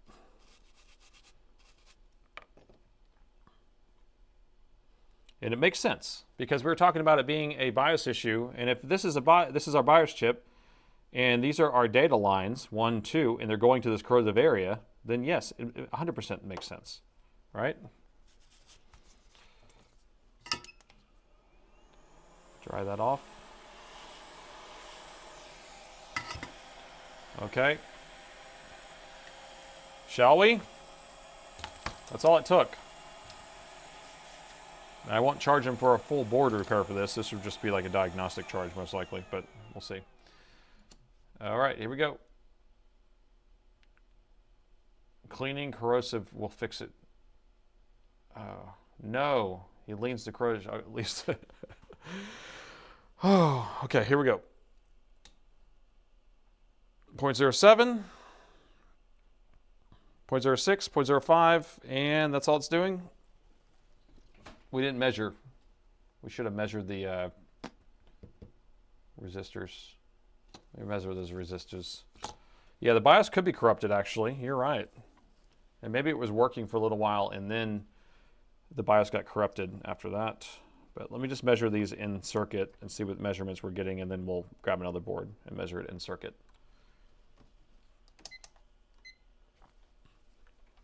So we'll say...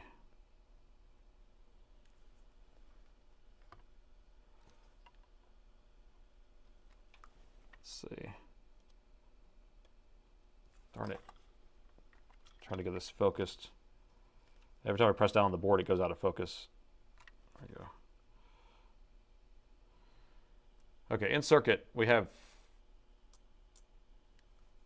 3 kilo ohms. Is that right? 16 ohms. That seems weird. Huh? Oh, look at that. It just came off. Well, that's no good. There's your sign. All right, let's replace this one, because that one definitely was measuring weird, and then it just fell off on that one side. You could see that the pad was all messed up right there. So let's get that replaced. I don't know what value it's supposed to be, but this side, it was already corroded off of there. Do you think we should just replace a lot of them that are there? I don't know what the values are, but if we just took a donor board and just transplanted all of them, just one by one, then we don't have to worry about anything, right? And they were all kind of like corroded, so it's probably just easier to do that. That's what I'm thinking. Did it take the pad with it? No, the pad's still there. See how the pad's not on the chip itself, but it's still here? Here, I'll clean it with a toothbrush for you.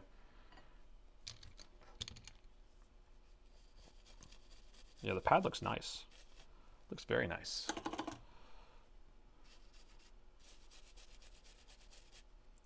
Yeah, the pad's good. It's just the actual resistor was messed up. Look at that. That's a hair, by the way. Look how big that is. Isn't that crazy? A human hair. I don't know how much this is the polarization's on, and it makes it so dark. Like, I'd rather just put the polarization up just a little bit. There we go. All right, well, replace them all. We got to replace them all. Do it, do it, do it. I concur. Replace them all. Buy resistor. Looks oxidized. Yeah, let me grab a donor board that matches. So this one's going to be this style, I think. Oh. Oh. Here's a nice one.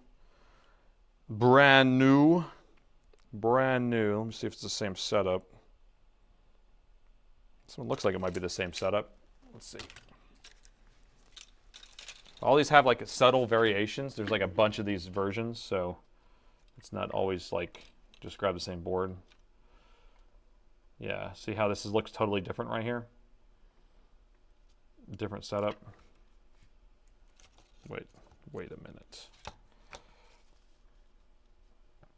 All right, so that's what we're looking for, is it to have 1, 2 that way, and then 3 that way. Let me grab another one. Oh, wrong boards. These.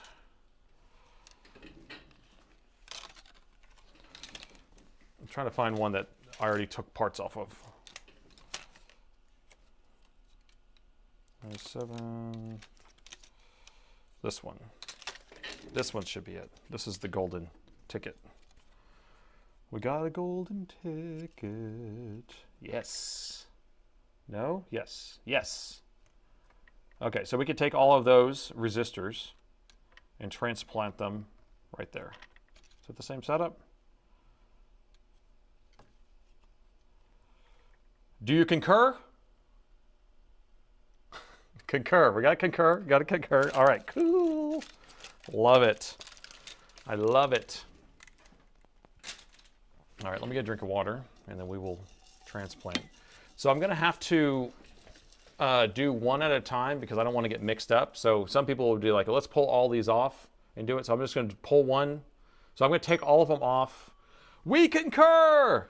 I'm going to take all of them off of the customer's board, and then I'm going to transplant one at a time all the way through. I love all the concurrence. The first time on the channel, nice to meet me. Thank you for coming. Welcome aboard. I do this twice a week, Wednesday night, Sunday morning. And we're always working on something, and chat likes to participate. So we're going to remove all 5 of these. This one, this one, this one, this one, and this one, okay? And then we will transplant one at a time. I think that's all we need, right? Or should we do these other 2 that are right here? I think we just need to do those 5 because that's all we were cleaning. DIY Dave concurs too.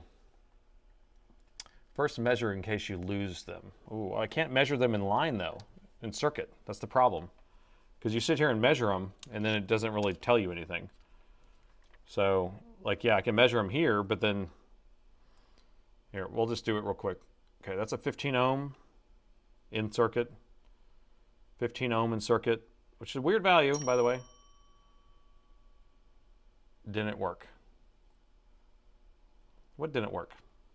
Got 100 ohm. 100 ohm. And 15 ohms. So a couple 15 ohm, 3 15 ohms and 2 100 ohms. I've never heard of a 15 ohm resistor, so what value is that? What usually it's like 16 ohm maybe? 160, they do 160s, so therefore it could be a 16 ohm. Is that right? Or plus or minus 12%, or 5% or 10%, so could it be 22 ohms? I don't know. That's a weird value, man. Weird. Yeah, measuring in circuit doesn't work because you're measuring in parallel with tons of other stuff. I think all these are in line, so, well, actually, yeah, I think this should be in line in general because it's just going straight through, but yeah, when you're in circuit, you could be measuring across everything else. Okay, let me just pull these off. Quit the talking, more the walking.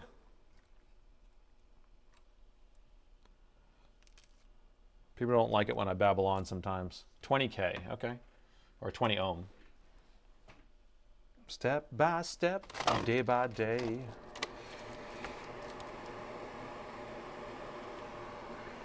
I'm gonna move this hair out of the way because it's gonna smell. I don't know whose hair this is. Look how big that hair looks. It looks like a wire. Isn't that crazy? It's just a hair. The closest is 18, 10% value. Okay, so 10% of 18 would be 1.8, so that puts it right in line at 10%. Most resistors are 5%, I think, but maybe these small ones are 10%. Clean all those pads well first. Yes, I'm going to remove all these. We're going to put fresh solder on it. Solder on it. And we're going to use 559 Amtech. I'm just going to pull these off real quick. Real quick. The quickest of all. The bosses of all bosses.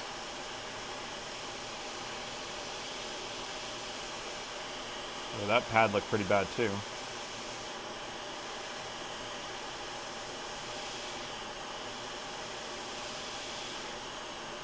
Yeah, this pad looks really corroded too, so I'm not surprised it didn't work.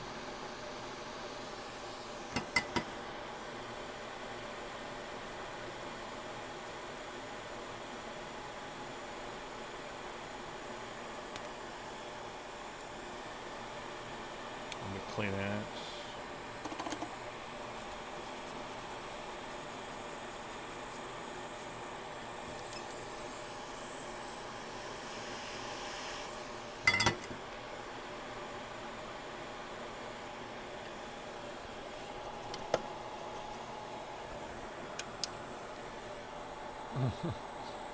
Darren thinks I have a nice voice. Well, thank you very much.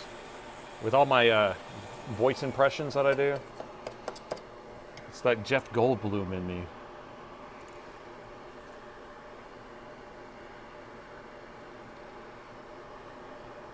Okay, so this guy and that guy, that guy and that guy, get on there.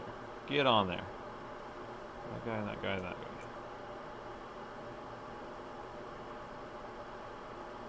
Okay, that looks good. Clean it off one more time. Should we do the polarizer on this since it's so reflecty? Polarize. Boom. Look at that. The non-glare light is working. You can buy that at shop. Add it to cart, check out. Or you could buy this $5 film. So my anti-glare light is actually $5 polarizing film that I just put on a little piece of plastic on the bottom here. My soldering iron is so hot and so fast. Yeah, I just turn it on. This thing turns off by itself all the time. But it's a Metcal 500 MX or MX 500, and it's old. It's so old. It's just like this big box. It has no screen on it. You can't set the temperature. You just turn on the switch, and it shuts off by itself, so I never have to forget about leaving it on. And then, yeah, it heats up really fast, too.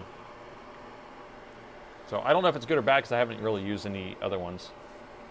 I think we're ready.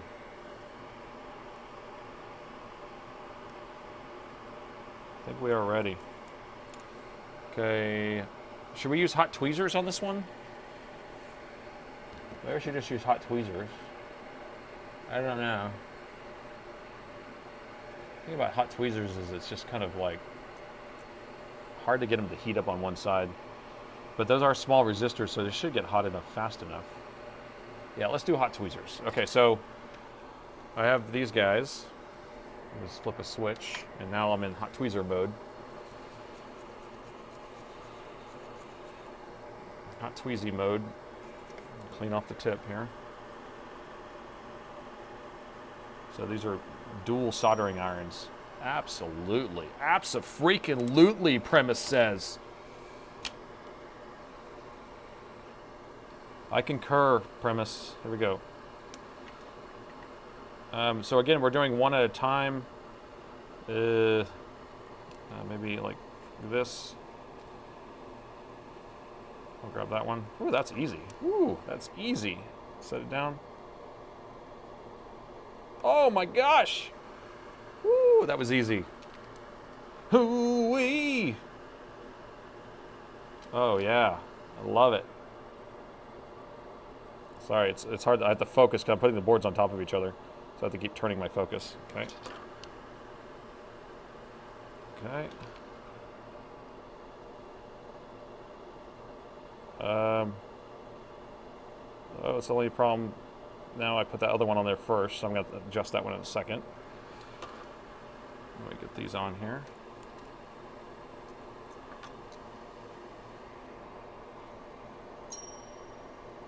Ah.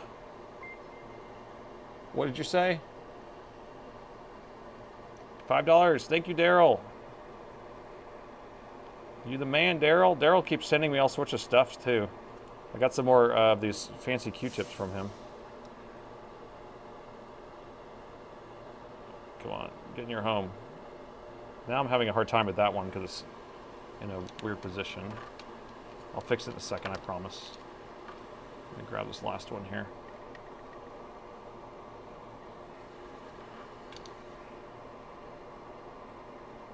Okay, all right, so now that we have them kind of crazy, one of them's doing a little dance. Let's see if we can get it just right. So I might need to pull this one off and get it out of my way. But let's see. I might need to lay it down with the hot air. I don't know. I want to lay down. There we go. I think I'm going to lay them back down with the hot air because it's a little bit hard to get in there and whenever they're all kind of bunched together so close.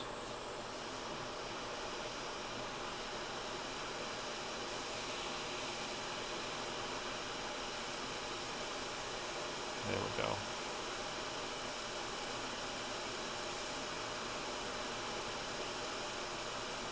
Okay. That look pretty good.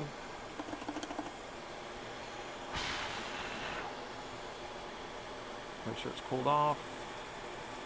Clean it.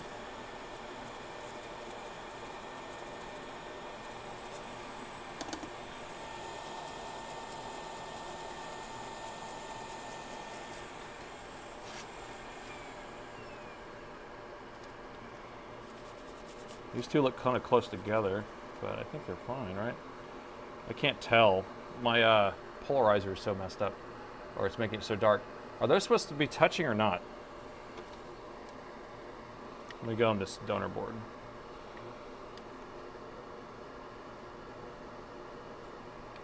So those lines are touching, right? These two has a trace that goes all the way across, right? Or not? Can't tell.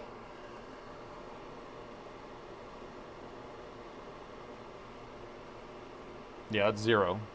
All right, so these are touching. So this line goes across here, and it's going across and going across.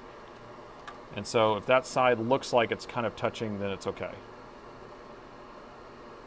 Yep.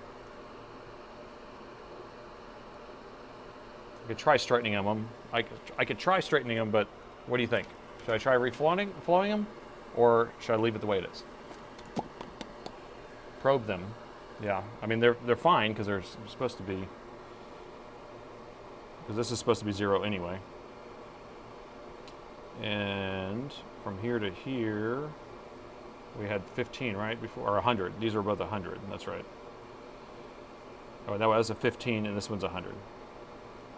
Yeah, so that's right. And this was the 100 also. And then these were 15s. 15 and 15. Yep. Reflow, reflow, leave, reflow, leave, reflow, leave. I'm gonna leave it. I think it's okay.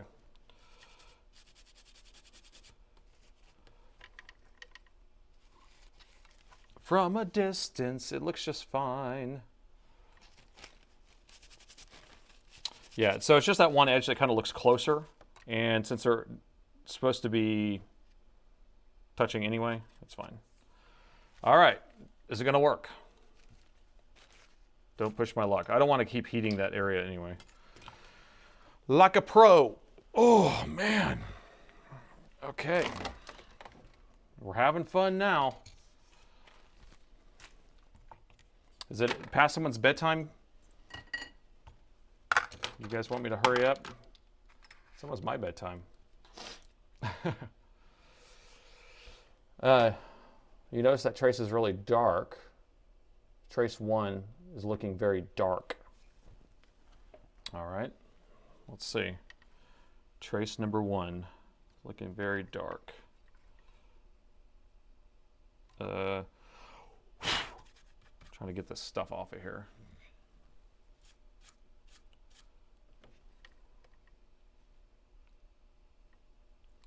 The trace itself, I mean, it looks good to me. So I guess I can measure from the back of the resistor to the pin. We got 15, and from this one to here, we got our 15. So I'm a happy camper. I'm a happy camper. We're almost done, everyone. It's bedtime. It's gonna be bedtime here. Yeah, it's 2 a.m. in the UK. All right, so what we're going to be, when I plug this in, what we're looking for is it to go like to 0.05, then 0.09, then 0.03, and then it should jump up to like 1.2 amps or 1.4 amps or something like that, okay? You ready? 3, 2, 1, 0.05, 6, we should go up to 9 or 7, and then back to 3, and then it should jump up to an amp. Go, go, go, go, amp, 1.8 amps, boom. I saved another laptop. So let's just put it in the machine quickly, quick-like. And the pole needs to be killed, thank you. And I will do a full reassembly later, but we're just going to throw a couple screws in this guy.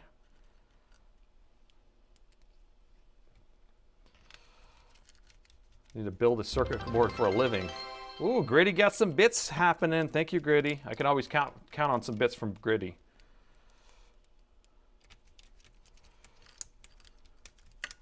Hell yeah. Woohoo!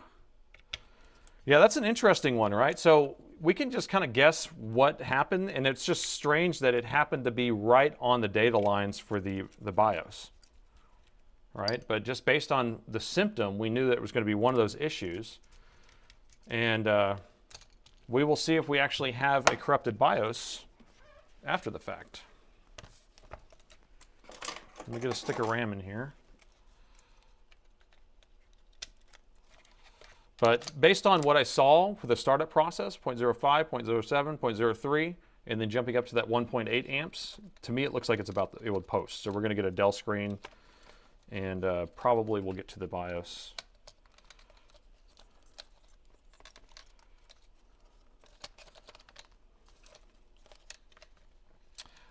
There was one guy who had recommended that I chart all of those startup processes, and I think that's a great idea. Now, if I had it where I could actually chart a startup of this board with this chip, with that, so then you can actually see what the startup processes is. And JFix might, since he's doing these databases of everything, it would be kind of cool if we came up with a way of being able to catalog what startup current you should have and what the starting phases are. You know? Do you concur?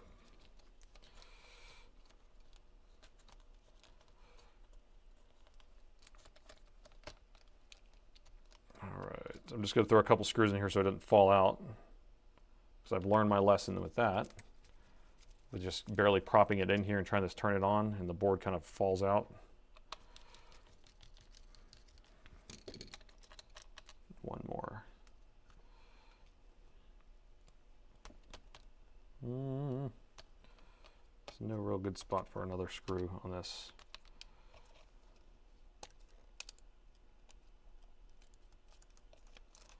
Without putting the battery in here.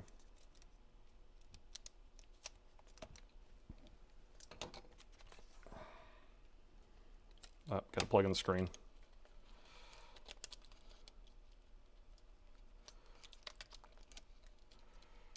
Better than, well, we don't say better than factory here, we say like nothing happened. Like nothing happened.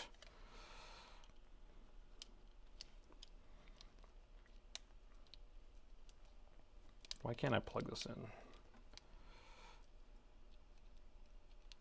Why don't you want to plug in, guy?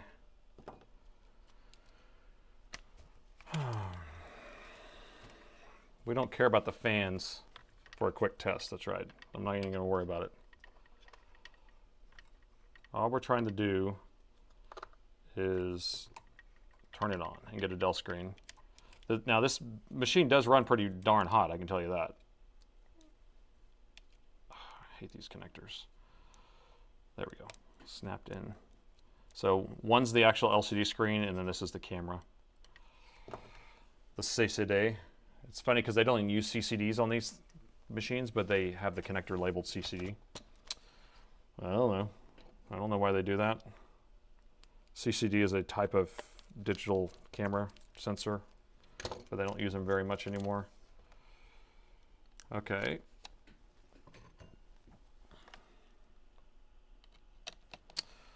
All right, we're raw dogging this. No fans in here, but let's see. Here we go, 2 amps, and we got the Dell screen. Now, I'm gonna wait until we actually see that we're gonna be able to see the CMOS reset complete, and I'll just kind of feel the heatsink. We may need to blow something on it, but charge coupled device, that's right. Like I said, I do astronomy stuff, so I have a bunch of CCD cameras for my astrophotography, and everyone moved to CMOS cameras because they read differently, and they're backlit, and there's supposed to have better technology now, but CCD was always, what the heck? Wow. I can't believe we have picture. So we did save it. But what I'm impressed about, did you see that it was in manufacturing mode? Let me turn this off. I don't have the power button plugged in, darn it. Plug out the power button. So it's in manufacturing mode, and I'm wondering if the service tag is cleared. And I'm wondering if that's a way to clear the service tag, is to short those pins out, or do something weird with that. Weird.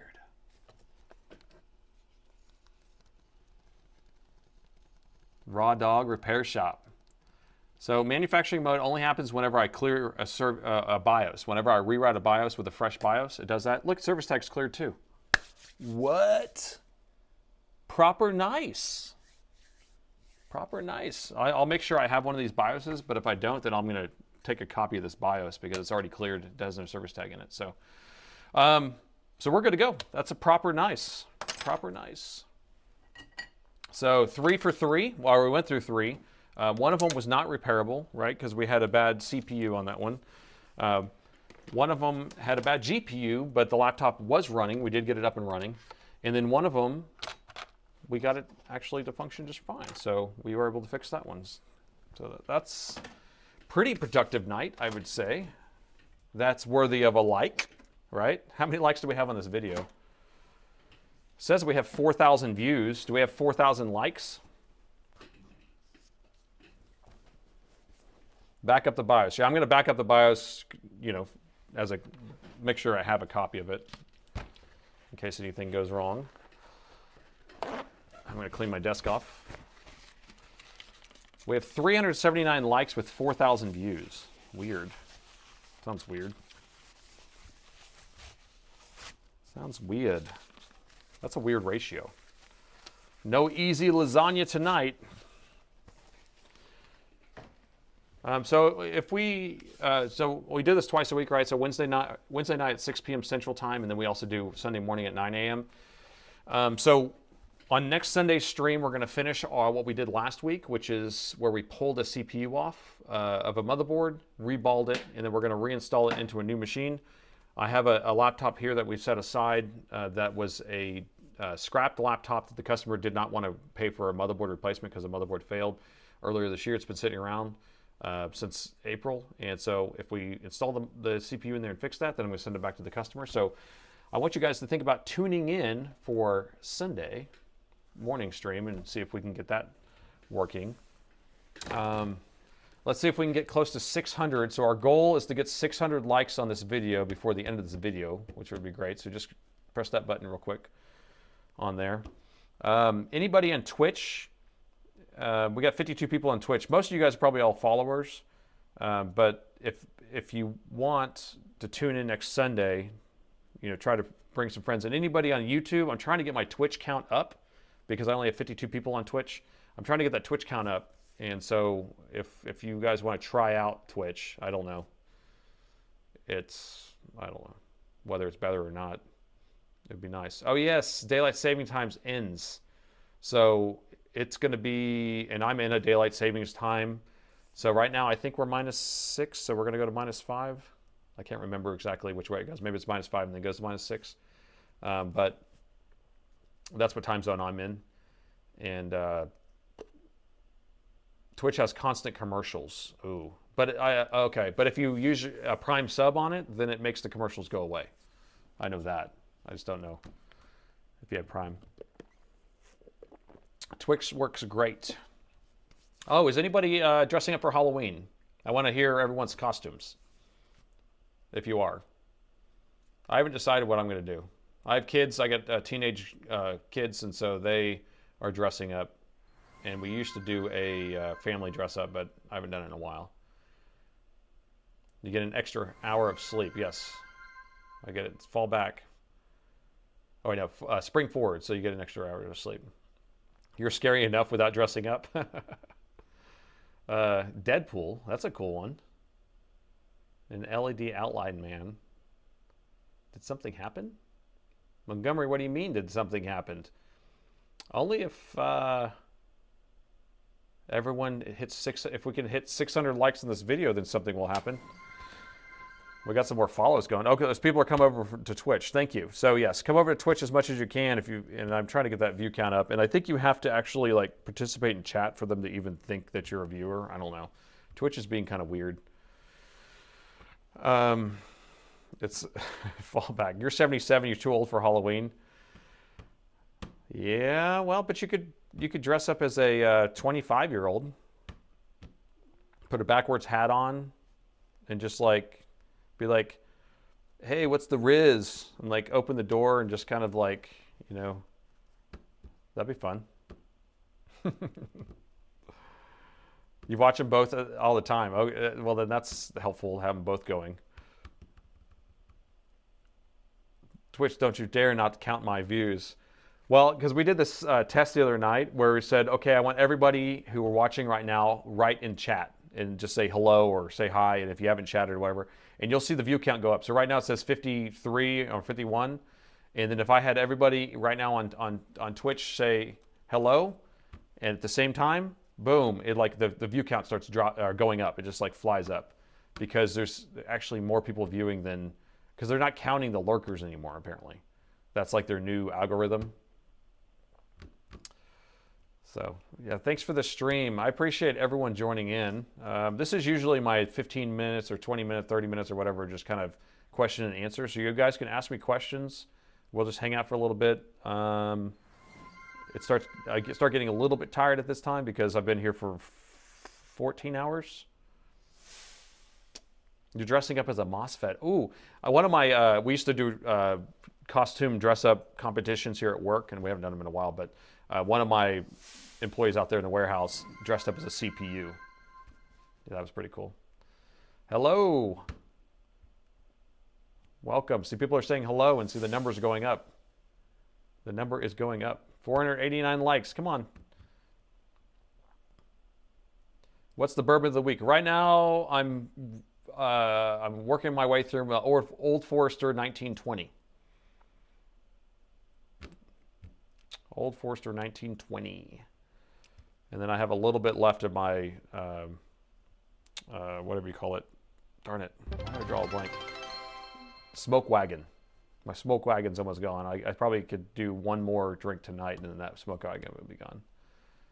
Thanks for the prime sub, Daniel. What's your bourbon this week? You like Old Forester? I love Old Forester. I mean, that's a good go-to. Like, it's easy. You can just be like, okay, I'll get 1910 or get the, you know, there's like so many different versions of it that you can get. What's my model laptop? I have a XPS 9500, so that's a 2020 model. That's my one. That's the laptop I use at home, and then I also have an older XPS 9560, which is a 2017 model. That's I have that as a Linux machine now, and then I have a couple desktops. You're going to replace the fans on your M15R7. Yes, so be very careful with that machine because the fan, all the stuff's on the opposite side. I just took apart one of those today, and I had to replace all 4 of the MOSFETs on that CPU because that's the AMD edition. You only have one kidney, so you don't drink at all. It's probably smart. And I don't drink much, so I drink.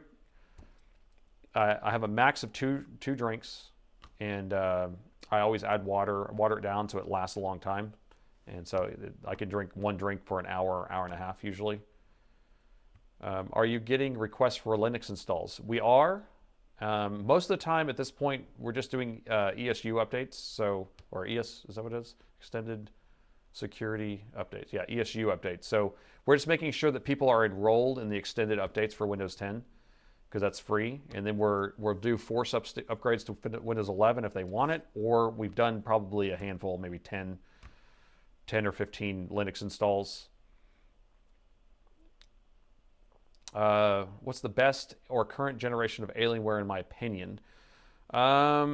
So I can't speak for like the newer X series and then the like the X16 or X. It's not the X. Yeah, not the X series. What is it? The newer M series, I guess. The M16 and the M18 are having a lot of issues with just the RAM, but overall the machine is good. But you can, so it's just like the flaws just like in these capacitors. So I like the X series, like the X17, X15. Those are older generations, like 2022. I like them because they have 4 fans, but they have tendency of having a keyboard issue and having a EC issue. But again, those are easy to fix. I'm not seeing like a lot of failed CPUs or GPUs on them. So, and then the newest ones I don't know yet because they're not failing yet. So even like the M16R2, the R2 version of the M16, that one is more like an XPS. So I would stay away from that one. It's not even like a super high powered one. I would get like the M18 if I was going to get it.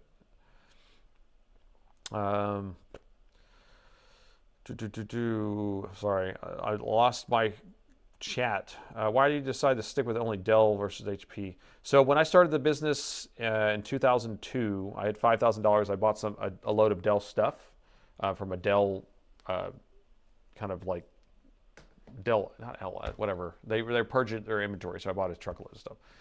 And Dell's from Austin, so I'm in Austin. And so it was easy for me to get the Dell stuff. And the thing is about whenever you're specialized in one thing, you can actually be an expert versus being mediocre in something else, right? So that's why I don't offer any of the other brands. I have a line with Dell, and so it makes it easier for me to be able to get all the Dell stuff. Most people think that repair is my main business. It's not. It's only like 5% maybe at this point. Most of my business is selling the parts. I have 700,000 parts in my warehouse, specialized only in Dell and Alienware. So every single part for every single model and laptops. So that's why I kind of stick with it. I'd rather be a master, not a mediocre person. So have you had any, what did you say here? Have you had any experience using Dell Tech Direct? We buy from a few different lines inside Dell, different doors, we call it. So we are buying from their, well, I can't really say where I'm buying, but I'm sure we do buy from that area a little bit, but it's not going to be in high volume because a lot of that stuff you can't sell it the way we're selling it. So thanks for asking the questions. We appreciate it. Your Area 51 is awesome. I actually like the Area 51, the older one that's a 9th gen. I like the design. It has a desktop CPU in it, but they run great. They're really good. Hours 10 a.m. to 6 p.m. Monday through Friday. That's right. And I'm closed Saturday and Sunday. I used to be open on Saturdays, but it's not really worth having somebody here, you know, manning the shop whenever I only have a couple people walk in. But if you are in town, you can come in anytime you want. We're open. I'm usually here, so you can. People drive in all the time and say, "Hey, Nathan, you're here?" Yeah, and I'll talk to them. So we can meet. And your M18R2 has no issues. Yes, I really like that machine. You're going to have a memory issue at some point, so I want you to pay attention to cooling. And it's always going to be. It's not a memory issue itself. It's the capacitor near the that powers the DDR5 modules. And I'm trying to develop a cooling 3D printed fixture that will kind of divert air over to those capacitors. I haven't figured it out how I'm going to do it exactly yet, but I need to use one of the fans that are already there. Windows 11 requires you to give your soul away. It does. That is one of the craziest things. I'm seeing Windows 11 being worse and worse. So I participated in the Fulu. Louis Rossmann has this Fulu organization, and I went down and donated my time to help load or wipe Windows off your machines and load Linux on the machine. So anybody who brought their laptops in, we were loading Linux. So we spent the afternoon doing that, and that was interesting, and that was good. Dell, AMD, or Intel? Intel all day long on Dell. AMD, I just see more issues with the AMDs. Than anything on Dells. I don't know what it is. It's not. It may just be the MOSFETs they're using, because it's really the MOSFETs that are failing, not the chips themselves. But 100 bits. Thank you, Smith. Thank you. You buy from public surplus auctions and sell them. That's cool. I had a guy come in and he used to buy a bunch of police auction stuff and fix them up and then sell them. He put Ubuntu on them. Cool. Yeah, your Area 51's the i9 9900 with the 2080, which is perfect, I think. I mean, 9th gen, you know, it's a few years old, obviously, but having a 2080, I mean, you're gonna be able to play lots of things. You got to go to sleep. I'm sorry. Well, thanks for hanging out. I appreciate you hanging out. I always like to do this question and answer thing at the end, or just chatting section, because people do like to ask questions. And I try to do my best. I'm really bad at reading chat when I'm working, so that's why I try to make it up for you. I refuse to go to Windows 11. I have Windows 11 on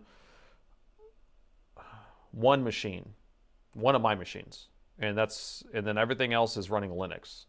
Actually, this one is Windows 11, so I take it back. So 2 machines.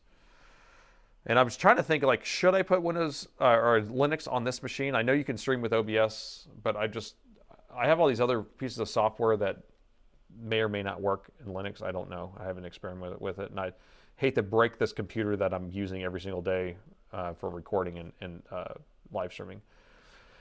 Yeah, Copilot is making me think strongly about Linux. Yes, I'm so tired of AI. I'm so tired of it. So tired of it. It's like everywhere. It's one of those phases, right? No, Windows 11 is free. It's got to be free.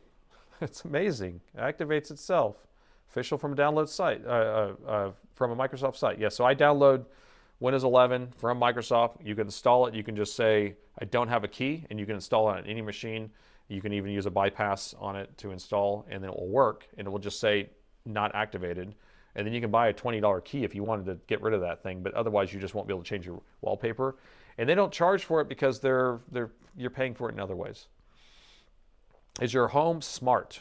No, I do not have a smart home.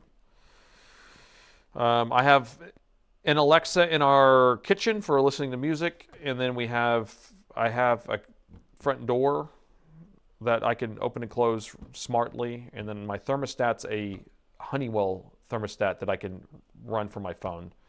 But other than that, I don't have a lot of smart stuff going on there. Do you have a MacBook for recording? I do not have I haven't used a Mac since like the Macintosh in the 80s. What is the model of USB-C meter? This USB-C meter there's a link in the video description. The Power Z, and this is the bigger one, it's like $100 or $110. It has a USB interface and allows you to run this program.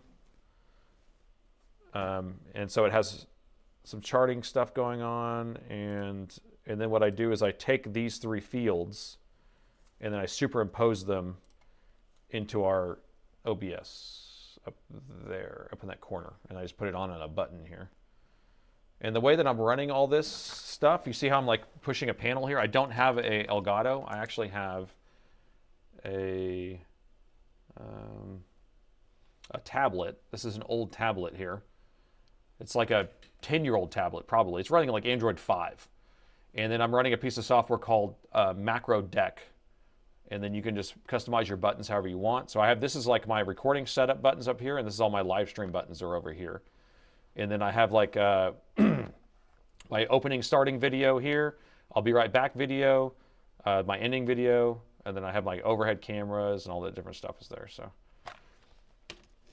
and yeah, so Macro Deck is free. It's an open source project. There's no escape from AI. Nothing is free. That's right. Which distro is best for normal use? Probably if you're used to Windows and gaming. Question mark gaming. Okay, so if you're adding gaming in there, it's a different question. A lot of stuff has issues with what did they call it? Someone can shout it out for me, but it's for whenever you're online gaming and the anti-cheat stuff. That's the issue with Linux. And Bazite, there you go. Premise knows. So Bazite's going to be the best one. And Nubara is what I have at home for doing some gaming, which is Pop! OS is supposed to be good for some gaming. But Bazite's the one that's the best I've heard for gaming. But everyday use, you can just use like Mint or something Ubuntu based is probably going to be the easiest, and then you just get whatever desktop you want. Whatever desktop environment. Cinnamon's going to be probably the closest to Windows. I used Mint for years. I had no issues with it. Kick Alexa out years ago. That's probably smart. The TPM module tries to... I hate how this chat just jumps down every time I try to read it. Tries to report back to Microsoft. I saw that video today, right? Unique identifier. Jonky, that's what you're talking about, right? Is that video that he was talking about? How Microsoft is spying on you with your TPM module. Which video? Yeah, okay. Which version of Linux would you use for no gaming? And that's what I'm saying. Mint, probably. Or Zorin's pretty. It's a pretty one. Pop! OS is good. I mean, those are all Ubuntu based. So you could do LMDE, because that's going to be Debian vanilla with Mint put in there. So that would be good. Zorin's nice. I pay for Zorin. I always pay them for that $30 or $40, and you get their ultimate because I like to support groups like that. So, but you can get it for free and then just install the other stuff. SUSE back in the 90s, like OpenSUSE, yeah, that was good. But everything's like Deb. I like Deb package stuff. It's a lot easier to install because everything is giving you Deb packages. So Linux or Ubuntu base is good. Zorin and Mint's good. Yep. Whatever. Mint is great. Yep. Why are you hating on Ubuntu? Everything's Ubuntu based. I mean, you can get Ubuntu and then just put whatever desktop you want. I just don't like the Unity desktop or I guess GNOME. I don't like GNOME. But if you're a Mac person then you can just install Ubuntu vanilla. Or like I always do like Xbuntu or Kubuntu or, I just installed Kubuntu earlier this week on a laptop because I just like the KDE desktop better than I would like the GNOME desktop. I've never used Manjaro, ever. Not once. What is that? Is Manjaro, is that like Arch? Or is that its own thing?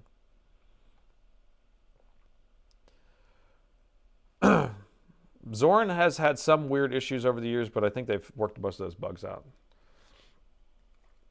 What diagnosis tools and brands are you using? What brand of thermal camera attached to it? So any of the tools I have the links in the video description of what I use, or like thermal camera, microscope cameras, things like that. As for diagnostic tools, I talk about them in the videos, and I just tell you what they are, and then you can go find them because they're going to be on GitHub or whatever. I don't know the legality of most things, so I don't want to really link to them.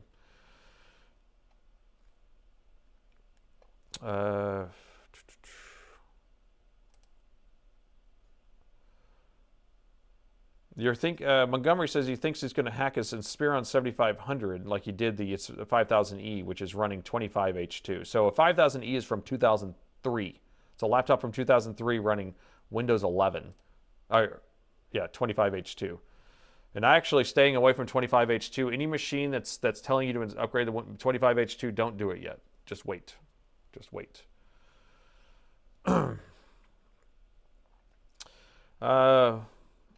Let's see what else. I guess I'll install whatever KDE. Yeah, get whatever distro. If you like KDE, then do that. Okay, Arch. It's like Arch but stable. Okay, so is it still like cutting edge or whatever, or bleeding edge? I guess. You guess you'll try Mint. Yeah, Mint's going to be like, if you're trying Linux, then just go to Mint. That's what I would think. I think that's the easiest thing. Just like download Mint. Cinnamon Desktop, which is going to be the Windows-looking interface. It's nothing super fancy. You can get some themes for it that make it look a little bit better. You can even theme it to look like Windows 7 or Windows 10. Ubuntu, that's an interesting one. So is that a Windows 7 themed machine or Windows 10? It used to be MCSE. I remember that was like a big deal. Everyone get Microsoft certified. You did not use Wi-Fi at all. Wow, you're wired. He's wired, man. He's wired like me, drinking coffee at 9:45 p.m. Yeah. When I get home after these streams, I end up staying up really late because like everyone's already in bed, and then I'm just like, okay, I'll just kind of hang out here, and because I've been drinking coffee all night. Download a distro of any OS.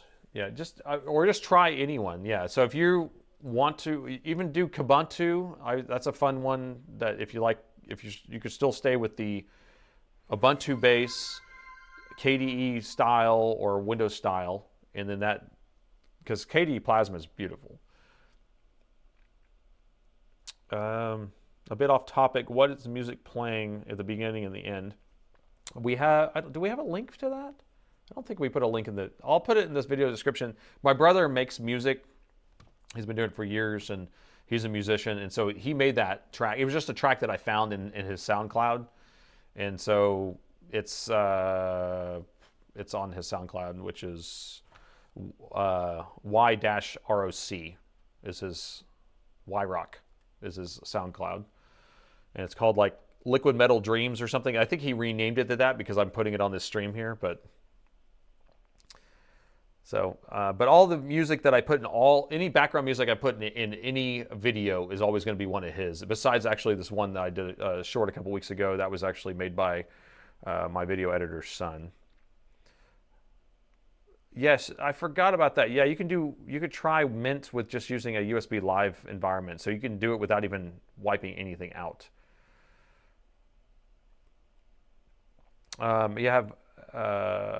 Have you ever worked on a Tower Predator? No, because I haven't worked on anything besides Dell. So, ever.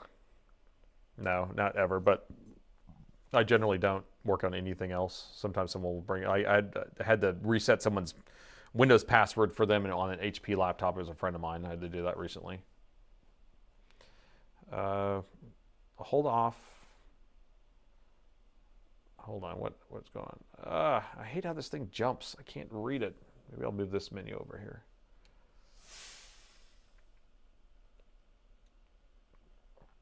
Did you ever play any online games? So I play Day of Defeat is the only game that I still play occasionally. Played it last week, which is a Day of Defeat Source, which is Counter-Strike mod, but it's World War II.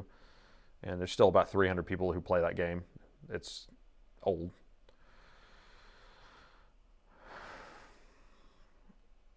Let's see. I'm about to wrap it up. So there are 3 laptops. There's an Acer, Dell, and HP, Lenovo. That sounds like 4 laptops. They have, the hinges are gone. You own your own cloud, NAS. That's a good thing to do. Smart. Dave, defect. You like old games. Well, I like old games because I have a 1660 Ti in my desktop at home, and I could play 4K or put it at. I have a 37-inch or whatever monitor, and it's curved, and it's I could play it at full res, full everything, and it's perfect. What do you think about the new naming scheme of the Dell Pro Max and Dell Pro? It's crap. Here, I'll show you the thing I made. I showed everyone this a couple streams ago, but I had to make this chart because it's the most ridiculous naming scheme ever. But if you want to take a screenshot of this, then it will help you. But I made this to pass out to my employees. So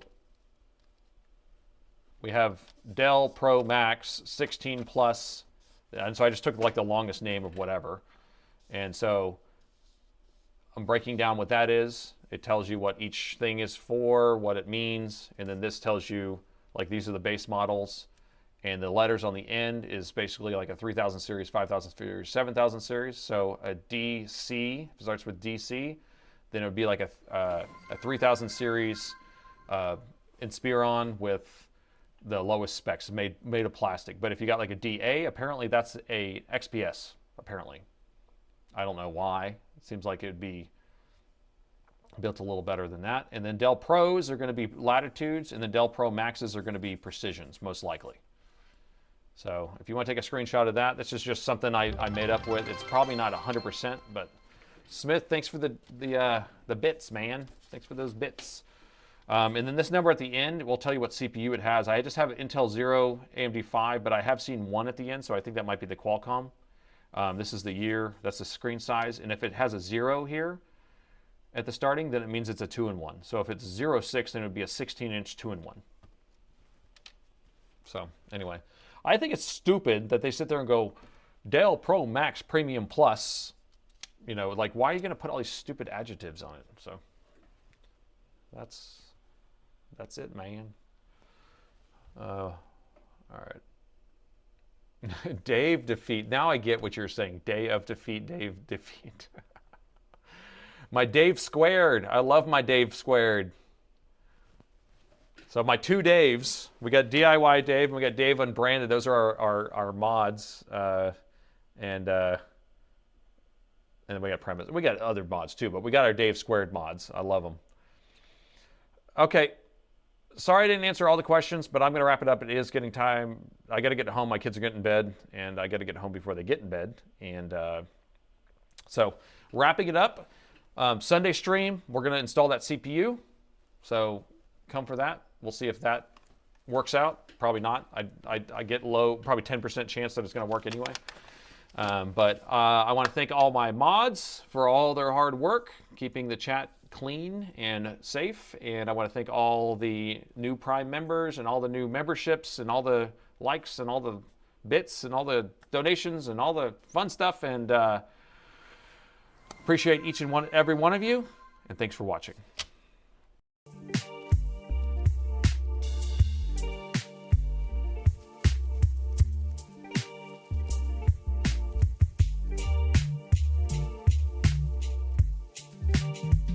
I saved another laptop.